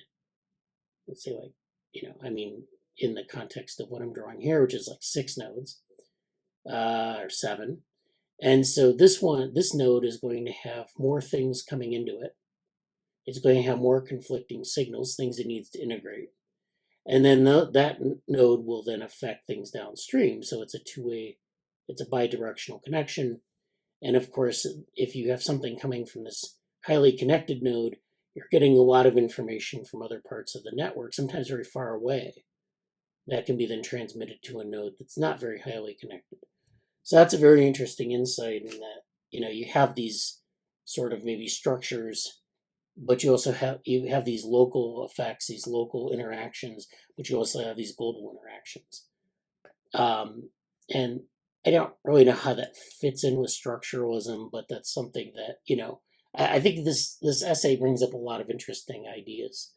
So that's why I wanted to go over it in detail here.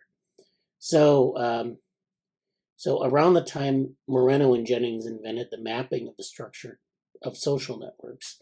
So this is a paper here. This is first in Network Science. This is a related article that talks about J.L. Moreno in 1932. They were doing some work on it. So this, network theory kind of goes back to different things, going back into the 1930s, 1950s, that sort of served to as the underpinnings of a lot of this this enterprise.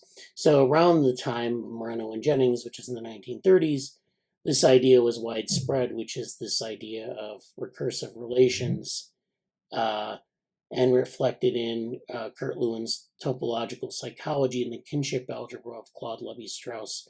So all these ideas, again, were structuralist in nature. They had these, different things that were going on independently, and they kind of came together as structuralism. But they could also find some life in network science, and so this was all kind of building towards a common thing, but no one knew it at the time. Claude Lévi-Strauss, of course, did kinship algebra. This is a book on some of the work here, and this is very good work. This is, these are like building genealogies, and not just genealogies that are directed graphs, but genealogies that, have strong interactions. So you can see that, there are different types of marriage, people are related in different ways, and those kind of form networks. They look kind of interesting as networks, almost like what they call a bow tie motif today. But this is just kind of like trying to find the sort of the universal structures of kinship, trying to find how they're connected, and then thinking more broadly, how are, say, like immediate households related to extended families, and how are those related to like societies. And you could draw all this out, that these relationships, anthropologists like to draw these in ethnographies, because they're very informative as to like the structure of households, the structure of little communities, and then they try to scale those up to other things. And so this is really interesting work. This is again, it's like a prelude to network science, but of course, wasn't thought of in network science at the time. So even today's network science deals with collections of a large number of parts that interact in a non-simple way. So this is actually Herbert Simon's definition of complex systems. However, traditionally, complexity science has specifically sought to explain how these interactions build up entire systems. So this is where early complex network papers followed the recipe of looking for self-similarity, fractal dimensions, universality, the onset of synchronization, emergent patterns, and these sorts of things. So they had a formula that kind of came from physics and some of the things physicists were interested in. But sometime in the mid-aughts, so in the mid-2000s, the structuralist questions took over, focusing on individual nodes, edges, or small groups of them. In 2011, Laszlo Barbasi, the figurehead of complex networks, published work on identifying controller nodes, which is how networks are controlled by certain nodes that are highly connected. As it showed you in those drawings, there are these nodes that are highly connected. They're called hubs.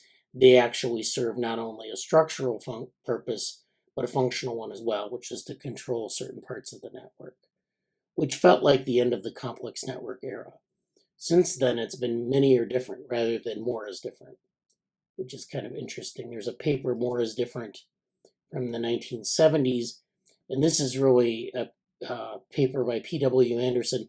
This paper really kind of goes over complexity theory in terms of reductionism versus holism, and how we study complexity because we're interested in sort of these emergent processes, these holistic types of approaches with respect to reductionist approaches. So actually, network science has moved away from the more is different idea, and it's moved towards many are different, which means there's more of a focus on variation, which is, it's kind of interesting why these sorts of changes occurred. And maybe there's more to say about this aspect of network science. We don't know. So yeah, I think this is an interesting paper. Any comments about that?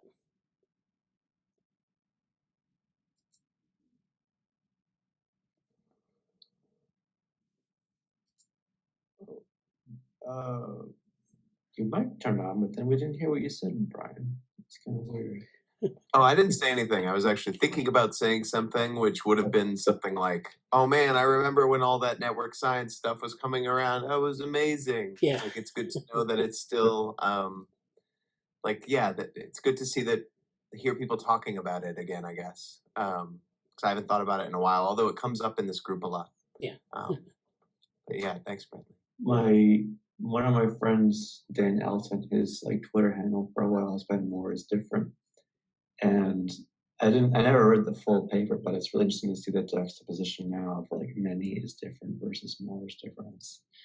I'm gonna have to think about that.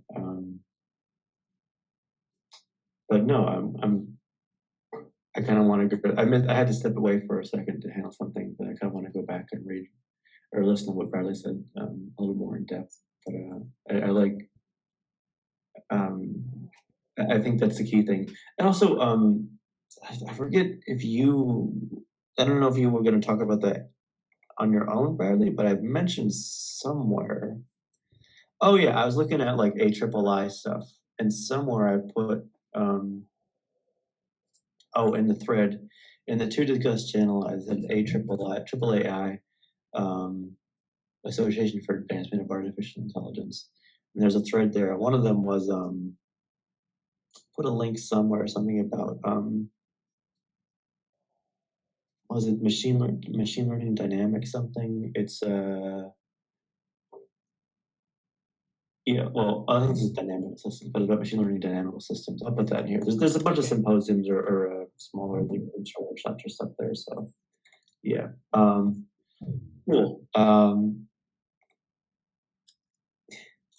Yes, definitely what I meant to say in the chat. But yeah, that's really good. I don't have a lot more to say about it, but I want to go back and dive in a bit more. So yeah. Oh yeah, we're in machine learning meets dynamical systems. Yeah, so that's an upcoming workshop. Yeah, that's an interesting intersection. I attended the I talked with I think I talked with the Learning on Graphs meeting. I put it in the Slack, and that was if you go to the I think it's in the Data AI channel where I put a blog post on. Maybe I didn't put it in there, but anyways, there it is. So it's December 23rd, Learning on Graphs. I did a recap of that conference. That was a conference where they talked about graph neural networks and how they could be used for different things. It's sort of like this idea of graph theory and then applying it to machine learning and some of the issues that come up in that area. So you have things that are like, mathematical, like applied math. You have very practical applications, and then how do you get all this to work for you? So a lot of the data they're interested are things you can build a graph from. So if you think about data structures in computer science, the graph, a lot of things can form a graph. You just need to structure the problem in the right way. And once you have that graph, then you can use graph neural networks to build. You can you different techniques to sort of build these graphs, and then you can build a representation of that graph, and you can do really interesting things with it. So, go through that blog post. That should be, I put a number of. They had a lot of nice workshops and other things in there. But yeah, machine learning in general being applied to complex systems, dynamical systems, is kind of a rather unexplored space. Although people were kind of, learning the applicability now. So thank you, Amanda. Yes, the history of ideas. So that's very cool. Thank you. And then Jesse put in some things about attending CES and the AAAI, being at AAAI next month. The next thing I wanted to talk about is the GSOC projects for this coming year. So we're coming up on GSOC 2023. I have 2 projects for RL and 1 for DivaWorm. So I'll talk about the RL projects, and then I'll kind of touch on the DivaWorm project, although I'm not really sure how that's going to work out. So the first one is maintaining an open source sustainability project. And so this one was the one that's drawing from last summer's projects, plus the work that Brian's class has done on the sustainability auditing tool. And I tried to write this up so that it sort of summarizes that past work and then maybe what we might do for this next summer. And so this next summer would just be like kind of really kind of developing a maintainer or sort of encouraging people to be maintainers of this and develop the tools a bit more. So they're not going to be creating a lot. The idea would be to basically go to these tools and try to get them to work together better and do some of the things, some of the things in the roadmap that we need to do to make this better. So, last summer we did this, we built these models. They were nice, but a lot of times you build things in GSOC and they kind of sit there and, that's just the way that works. But I try to draw from those models. We try to either write a paper or we try to build on them in the next year. So that's what we're doing here. And then of course we have the sustainability auditing tool. And then people will at least be able to see what that looks like.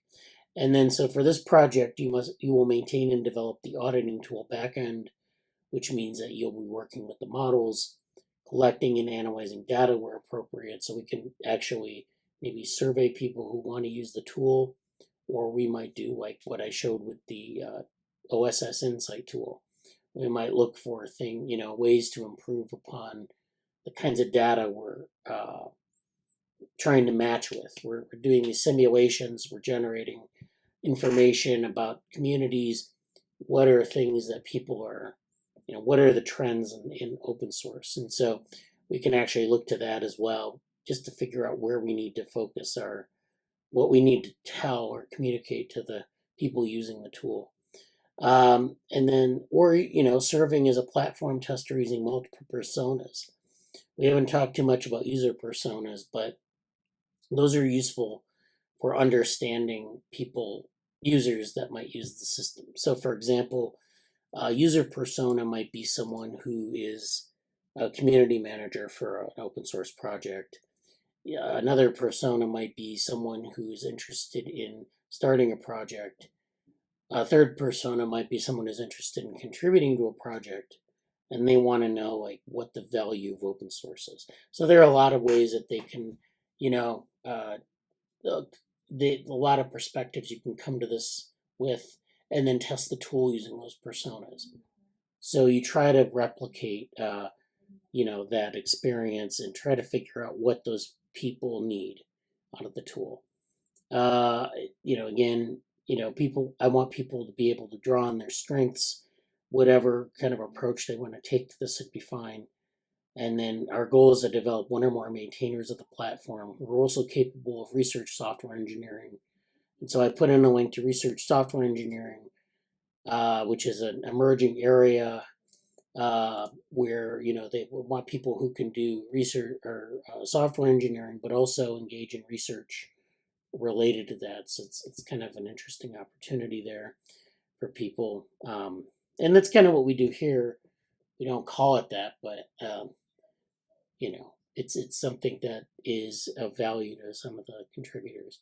So give them what can they do before GSOC. They can look at our stuff that we've done in the past on this project and look at the sustainability auditing tool.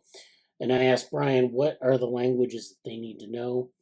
So, they need a familiarity with NetLogo, Python, JavaScript, working with computational models, UI design, and so forth. And so these are things that, I like to put in the call because it gives them a sort of an idea of what to expect. This would be a 350-hour project. And the mentors are, if we find, I don't know what we want to do in terms of mentors, Jesse and myself, maybe Brian will be involved as well, but that's like a mentoring team that they would interact with us. And so that would be that project. Then the second project is this virtual reality for distributed research. This is a project that I actually talked to Hussein about, and he's working on some things with VR. And of course, we talked about VR and developing a tool for people who are, distributed in different places, and how can they get a common experience of using VR and working with VR, but maybe not having the money to start their own lab or aren't located in where we all are. We're not all located in the same place. So how do we do that?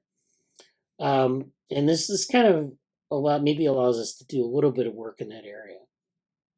We have all these tools now that are somewhat affordable, and we can use them to build things. And so, I'm interested in really building out some sort of research, some research applications, I guess. So there are a lot of things you can do in this project. You can build applications for research or science communication. There are 3 templates I've thought of here. The first is to replicate a famous experimental paradigm like Morris Water Maze. This is where you have interaction with both the environment and the stimulus. The environment should allow for participant data to be collected and exhibit a high degree of environmental realism, which could also be flipped on its head and say you don't necessarily need realism, you need to have some sort of style that people interact with. So if you think about, like, if you want to look at people who are responding to some, you want to put people in an environment like some sort of surrealist environment and see how they interact with that versus the real world. That would be something too. But anyways, that's one option. The second is to replicate scientific knowledge or biological processes in a unique way. And one of the things that we have available to us is the OpenWorm browser. And the OpenWorm browser, of course, is this tool that allows you to look at C. elegans at the cellular level. And this is a nice browser that's developed in VR. It's actually, I think right now in a Blender file, underneath the hood, it's a Blender file. and it basically works in this browser environment. But what we want to do is maybe turn it into something that you can put into a MetaQuest headset and have a mobile app where there's an app that was on the App Store. It's no longer up to date, because the App Store has some pretty stringent requirements. But to put this in the MetaQuest App Store and allow people to download it and manipulate something in their headset, so they can look at it from multiple points of view. So that's one possibility. You could also work with like brain data. There are a lot of brain atlases where you can get data that have a similar sort of structure. So that's another possibility. The third one would be visualizing agent-based models using both a first-person and third-person perspective. So this would be like taking NetLogo simulations or something like that and putting them into a 3D physics and graphs engine, or graphics, I guess is the what I want here. And so that would, I don't know if we talked about that before. I think we did. I talked about it with someone before. It's possible, but it's like something that you would need a whole summer for. So the outcome should be an XR application published under an open source license that runs in a widely available format. So something like 360 video, a smartphone headset, or a MetaQuest. So these are different types of files that need to be generated. You just need to decide how you want to approach it. 360 video, of course, will be different from something that is purely a VR thing like this, where you can manipulate a virtual object. The 360 video is where you have a scene that goes all the way around the user, and you can turn, and you're immersed in this world, and so you can see all the way around. It's very different. It's video instead of built out of a 3D graphics engine, but still, it's up to the person. We'd also like to measure haptic feedback and movement inputs, but that's something that's a preference. And so again, these are things you need to know. Unity or Blender, you need to be able to convert models into different formats, a willingness to embrace open source development practices, and an interest in interdisciplinary research are essential. And so these are things that, I point them to some of our things that we're trying to build in terms of our VR, XR, infrastructure that we're trying to build up. So that'll be something that people will maybe apply for. And then finally, the DevoLearn project, which is DGNN. So this is developing. So last summer we did a lot of work with graph neural networks. We ended up with DevoGraph, and that's now up on GitHub. Now the next step in this is to take these GNNs and turn them into something we can actually use in a broader set of applications. So during the project period, you'll be involved in 3 activities. The first is refining a means to segment raw data and incorporate it into the DevoGraph pipeline. 2 is refining our method for deriving graph embeddings using techniques from topological data analysis and complex network theory. So last summer we did this. We built this DevoGraph pipeline, which was where we had things that we segmented raw data. We built these graph embeddings, but the graph embeddings are not like super useful at this point. What we want to do is we want to make them better. We want to refine this pipeline so we can go right from like segmenting raw data to putting these, putting them into these for downstream applications. And then 3 is more tightly integrating DevoGraph as a network structure discovery module of DevoLearn. So integrating DevoGraph with DevoLearn, which is the software that we've developed in previous years. And this involves deep learning and segmentation. So this is, again, integrating these models. We're using DevoLearn to segment the raw data, but it's like just kind of popping it in and running it. We want to integrate it more tightly. So, this will involve a lot of refactoring and maybe like, working with mathematical models. This is really kind of it's challenging to find someone who can really do this well, because it's like there's a lot of stuff that you need to know. coming in, and I don't want to say that like it's well, it is difficult for people really to get their head around how to do it. I think is the problem because there aren't really a lot of models to build on. Yeah, I've been doing a lot of the Kaggle competitions lately, and Yeah. just that kind of thinking that you need to do that kind of data work. It's like it's crazy. Yeah. It's fun though. I love that DevoWorm project. That sounds awesome. Yeah. And the other two sound super interesting too. I didn't realize that the OpenWorm browser existed. This is so cool. Yeah. And is it on so it's no longer on the Apple Store period, or is it just not on the MetaQuest store? Well, it was in the Apple Store. Apple Store has very stringent requirements to be on, like security requirements. So it hasn't been updated in a while. It's available from the GitHub repository, and I think you might be able to put it on an iPhone, say. But I don't. Cool. Yeah. So I mean, it's available. It's just not in the store because Right. yeah. So right, yeah, because I'm noticing it doesn't have SSL, so that's probably why. Yeah. So not HTTPS. And you might be able to sideload this into like a MetaQuest, but the problem is, of course, is getting it to work well. The browser is actually, I think, about 10 years old at this point, and it's not something you need to update a lot because it's a 3D model. But there are things like if you want to interact with it in a headset, there are probably things you need to do to it. I don't really know if you actually put it into, like, if you're in it, if you have the ability to like zoom into inside of it or what, there are things you might want to add in. If you could like go like this or something and like go inside the worm Yeah. and you look at the different organ. Oh, it's amazing. Yeah. So yeah, I just wanted to make sure that you were on board with the developing the sustainability auditing tool as well. Yeah, I'd love to be part of it. Yeah, I was debating. I was like, oh, should I be a contributor or should I be? I mean, I'd do anything.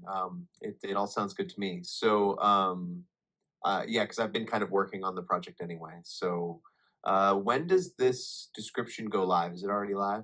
I might try to clean up the website a little bit. I think another week. I think the 15th is the deadline for. Great. I'm going to try to clean up the sustainability auditing tool before that. Do you know what date it's going to go live? Just so that I have a... well, I think it probably goes live at the end of the month. I need to submit at the end of the month. Yeah, okay, I just need to submit the descriptions by the 15th. But okay, awesome. All right, so I'll see if I can clean up our website a little bit. It just needs a little love. Yeah.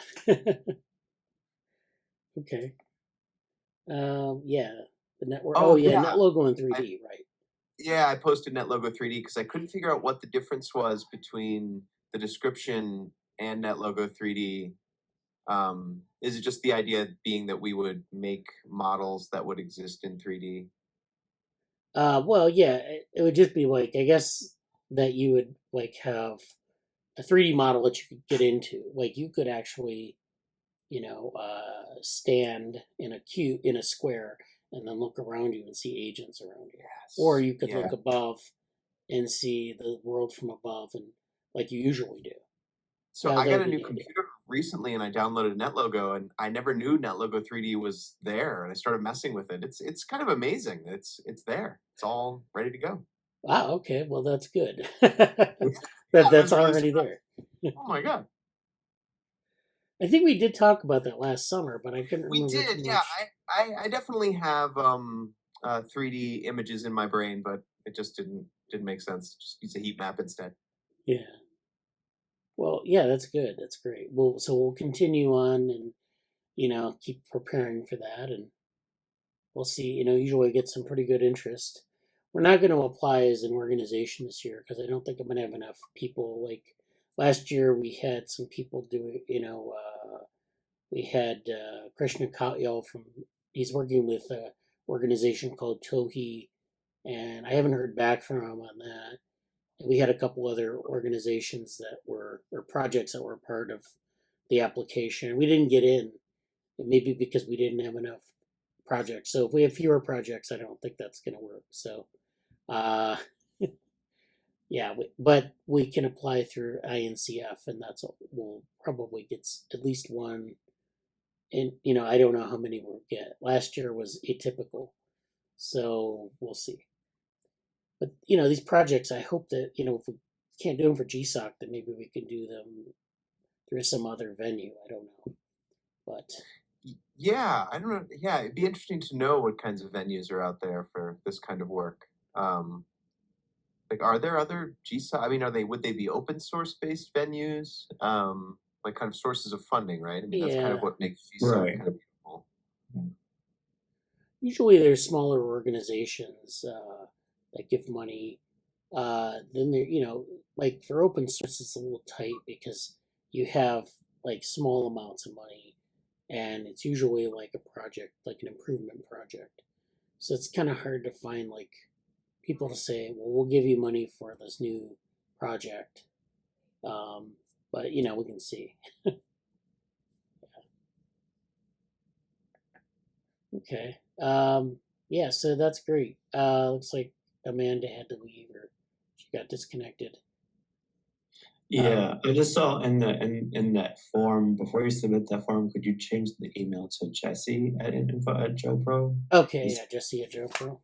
Yeah, just because I'm trying to differentiate a little bit, but All right. it's good either way. No, it's exciting, and let me know. I mean, I don't think I have anything that useful to contribute right now, but I'm happy to help with any of those things, and like I'm looking forward to mentoring or whatever Okay. on those as I can or as need be. So yeah. Yeah, no problem. Okay. Yeah, so let's see. Let me go into the rest of this. Oops. Wrong place here. Trying to go to folder. Okay, here we go. So I'm not sure what I want to talk about for the rest of the meeting. We could talk about these cognitive time course papers. Actually, that's not it. Actually, this is it. I will talk about this a little bit.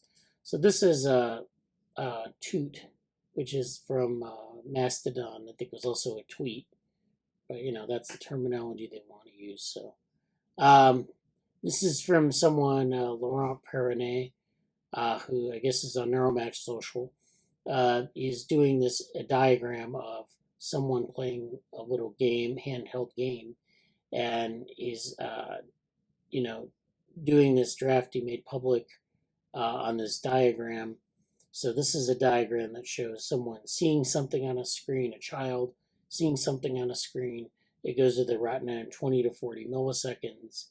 Then it goes to V1, which is the lowest sort of level of the visual processing stream, in 60 to 90 milliseconds. Goes to this inferotemporal cortex at 150 milliseconds, where there's multi-sensory integration. The PFC, which is the prefrontal cortex, the information moves there at 180 milliseconds.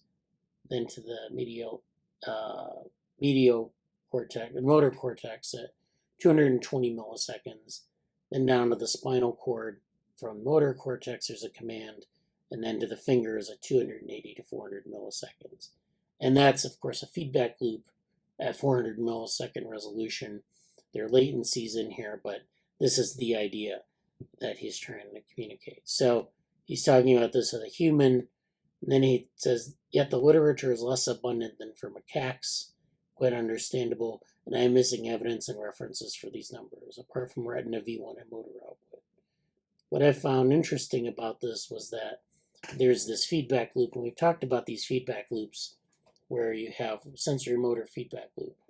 You take in information, you put it into the world as a motor action. And this whole thing occurs in 400 milliseconds, which is quite fast. It's, a second, of course, it's about 4 seconds, right? Or less than that, because millisecond is 1,000 milliseconds per second. So it's 0.4 seconds. So that's really fast. We can think about it, but it's like, thinking about like how many of those events occur as you're playing this game, or just as you just interact with something. Well, there are a lot of these sort of events. So that means that this cycle keeps going again and again and again. If you're doing something, even for like 4 minutes, that's a lot of these cycles. Even for a minute, there are a lot of these cycles. Even for 30 seconds, and you get the idea. It's very fast relative to sort of how we think in terms of behavior, or how these sort of applications are structured. So I have a couple questions about this. One of them is, is this like this feedback loop? Does this it makes sense from an anatomical standpoint, but is it a separable thing? In other words, could we separate out independent cycles out of this? Could we look at like an independent cycle, or is it what we're looking at when we measure something in the brain, an accumulation of these different cycles? And when I say that, I mean like even in an experimental trial, you expose the subject to some visual stimulus for a little bit longer than what it takes for this. Or, you flash it on the screen and you can see it, but then there's some interpretation that happens in the brain. And so that's immediately faster or the slower than this feedback loop. So, the question I have is this something we can separate out? Can we like find the product of one cycle? Or is it necessarily cumulative? So there's information that accumulates over multiple cycles, and that gives us what we need. The second thing I'm interested in is if it is cumulative, is that cumulative information, is that something that's linear? In other words, like I said before, I was talking about like the sandpile model. Are there things that are like more intense in some cycles and less intense in others? Do these cycles accumulate and build up until they result in some sort of avalanche of information? What is the pattern of that? And again, I go back to like thinking about complex systems and how these things sort of accumulate in a network, how you're drawing from other networks that are informing these cycles. So, as you sort of have a number of these cycles going on, there's information from sort of the conceptual networks in the brain that sort of enforce certain things. So the earlier cycles will be different from later cycles. But there is also an opportunity for these sort of avalanches to occur of understanding, or these phase transitions. Some people call them phase transitions. The point being is that changes are not even over time. And then finally, I don't have it up, but I know we have this timeline of cognitive events. And so this is at the very left end of that timeline, where we have like something that happens within 500 milliseconds. And then, that's like a process in the brain. But then if you think about behavior, you might have a 5-minute bout with a phone app. You might scroll through something, or you might play a game, very quick game of something like solitaire or Tetris, where you're engaging with this stimulus over time. You're strategizing, you're getting visual information, and all this is going on. And then, of course, memory consolidation happens at a little bit longer time scale for long-term memory. And then you have even longer time scales like experience. So, talking to people, learning what Tetris is, learning how to play it, getting expertise. So there are all these competing time scales. And so they go out pretty far. And so the question is this short time scale is just an isolated unit. We have these can repeat, these can be encoded as memories, these can be, you can gain expertise in something. Eventually you'll become an expert at this. And since I like this timeline, I like this cycle where you can kind of cut out a very fundamental unit of perception and action, but then to think about all the things that could result from this. I think it's really interesting. So I wanted to go over that, and I don't know if people had any thoughts about that. I guess I'm wondering beyond, because what's written there, it looks like it wouldn't have any cycles within it. like that if you pulled it apart, it would actually be just a simple feedback loop. I guess with the spinal cord going to the fingers, and then there's that split, maybe a Fuchsian kind of split, where once you add the game in there, that kind of completes this cycle. So it's kind of, I mean, it's definitely interesting. And it's also fascinating that the literature is less abundant than for macaques. Yeah, yeah. Well, I think in macaques they can do a lot of electrophysiology that they can't really do in humans, and like intercellular recordings and things. Right. We can't stick as many wires Yeah. into the humans, right? Yeah, well, that is a great observation about Fuchs. That in Fuchs, in the book, we were talking about how you have these open loops versus closed loops. So like when we're doing like an interactive video game, that's closing the loop by necessity, and then opening the loop is where you have like maybe if you're on a treadmill and you're walking, you have like this goal in mind, and you're, you know, walking and you're getting this visual information. You just want to make sure you don't fall on the ground, uh, and so you're verifying that. But it's passive; it's not active. So you're generating something, but it's passive with respect to the thing that you're looking at. That's a very good, interesting point, and I don't know if it makes a difference in the loop in the timing, but it would be interesting to see. But it's interesting to think about. It'd also be interesting to see like, what that, if that could be decoupled in some way experimentally. Because in VR, for example, we can create stimuli that don't behave like things in the real world. So your expectations say, of a ball dropping from someone's hand is that it drops at a certain rate. And then when it drops at a certain rate, we have that expectation. But if it doesn't, if it's like a balloon, if it behaves like a balloon, if it looks like a cannonball, and you drop it out of your hand, but it actually behaves like a balloon and kind of feathers down to the ground, then that's something that is going to interfere with this loop. And so even if it's open, if you just observe the ball and it, drops in a weird way, you might give a response. Is it a cannonball? What is it? That interferes with your response and interferes with this timing, perhaps. But yeah, I don't know. Yeah. I like that idea. Yeah. The idea of like, yeah, because what is it about VR that we can use, and that would be it. I wonder if we could come up with some kind of experiment in VR that would investigate that Fuchsian. Yeah, like you drop Yeah. the ball and it doesn't fall. Would it be that the person would be trying to think of how long? Like, okay, I bet this will take about 2 seconds to fall. Then they drop it, and then it doesn't. I don't know where we would. Where's the measurement? I guess in VR. Are there any VR headsets that have EEGs in them? Maybe that's Well, yeah, people have tried to do that. It's Yeah. it's possible, but it's kind of hard to get all the hardware to work together. And right. I think they're there's some simple ones. Like you wouldn't get a lot of channels. You might get some simple EEG measurements, like a prefrontal cortex. I think I've seen those. But it's a very rudimentary measure. It's not like full scalp of electrodes. So Brian set up what I was basically gonna mention this later, but I'll do it now. I have thought about some combinations of those things recently.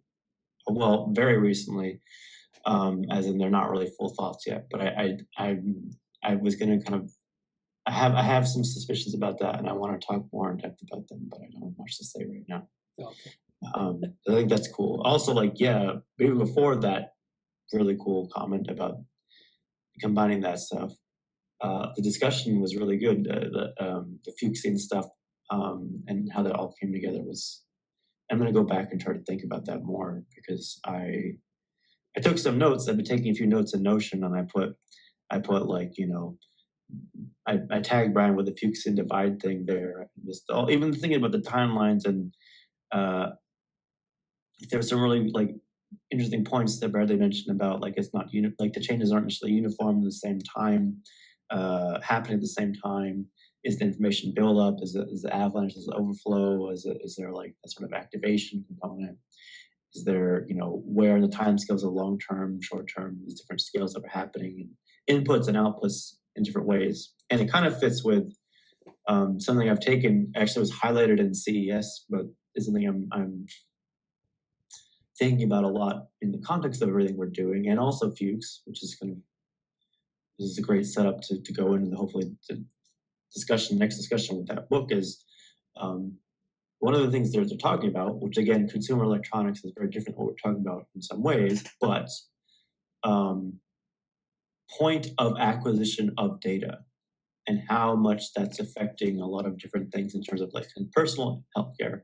But then like thinking, I think one of like the sort of methodological horizons for a lot of this stuff is like, how do we get data that's more, I don't want to say in the loop, but like, if you're taking data in a medical room, and you go there, like people's blood pressure could get really high, for example, like, oh, I'm nervous, I'm white coat syndrome, I'm nervous, I'm gonna, the data's in a discrete environment. A lot of psychological cognitive stuff is in that discrete setting where you have these discrete chunks of, oh, well, we're all gonna have these people, and you get a lot of maybe a lot of breadth from people who have these like discrete chunks of experience that we're processing.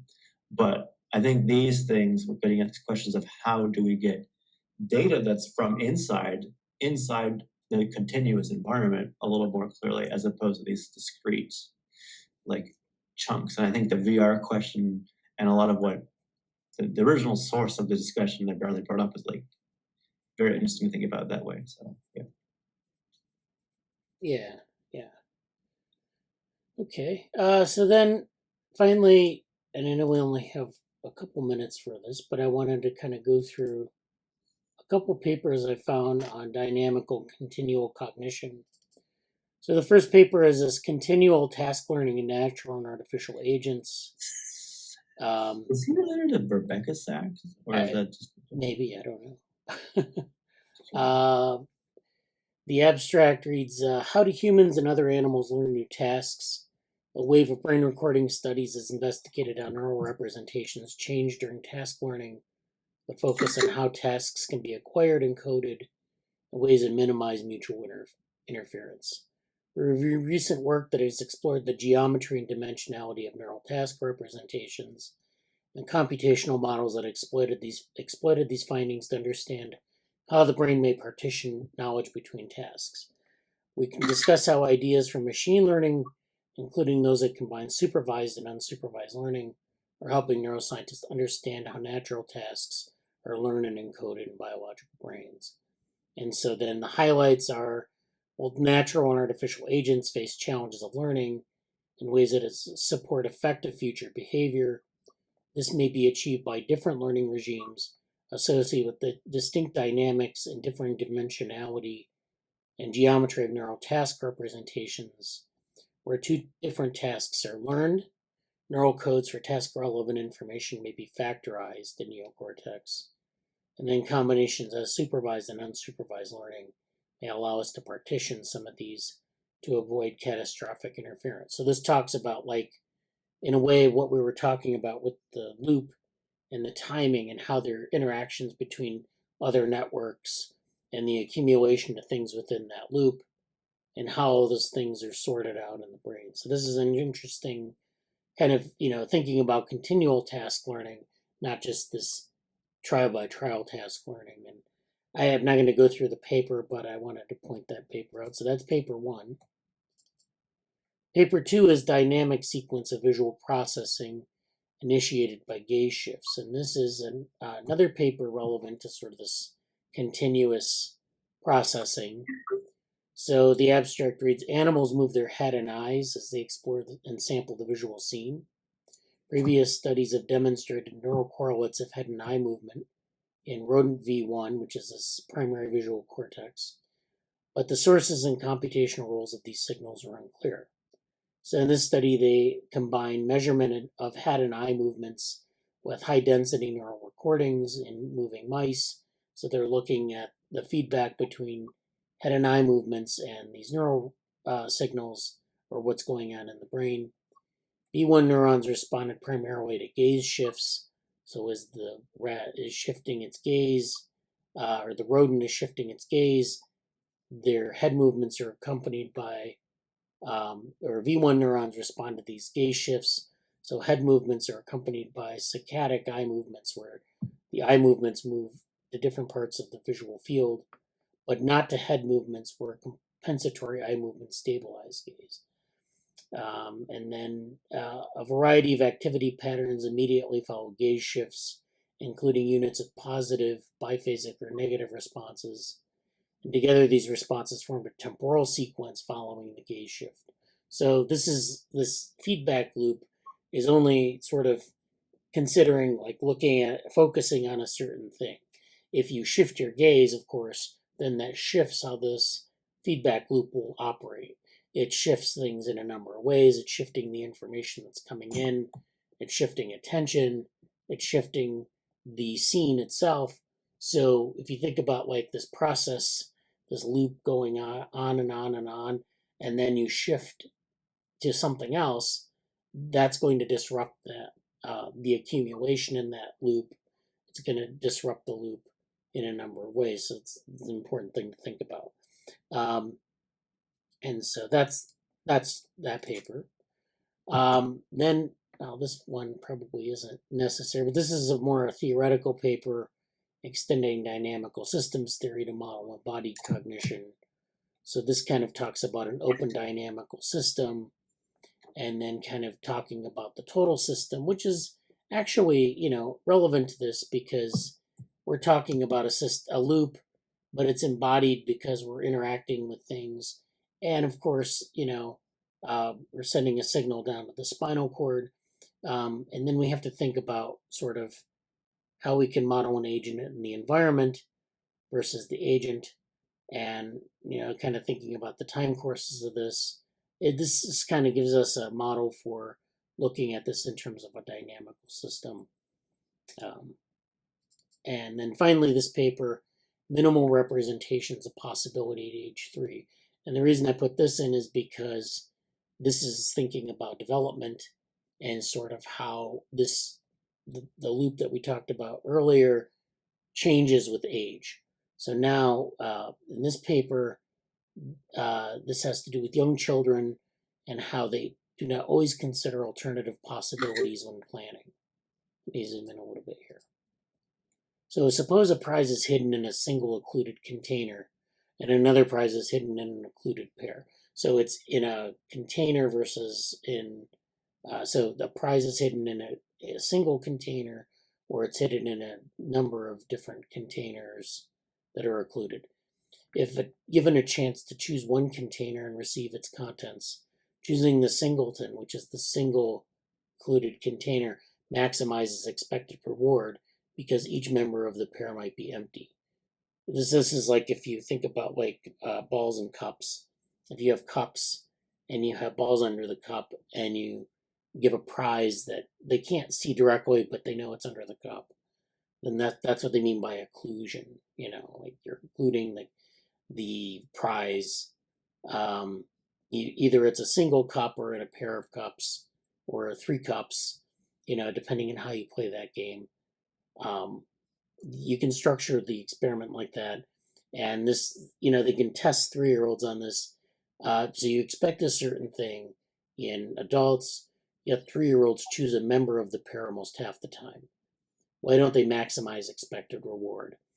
3 studies provide evidence that 3-year-olds do not deploy possibility concepts like might, which is something might happen, which would let them represent that each container in the pair might and might not contain a prize.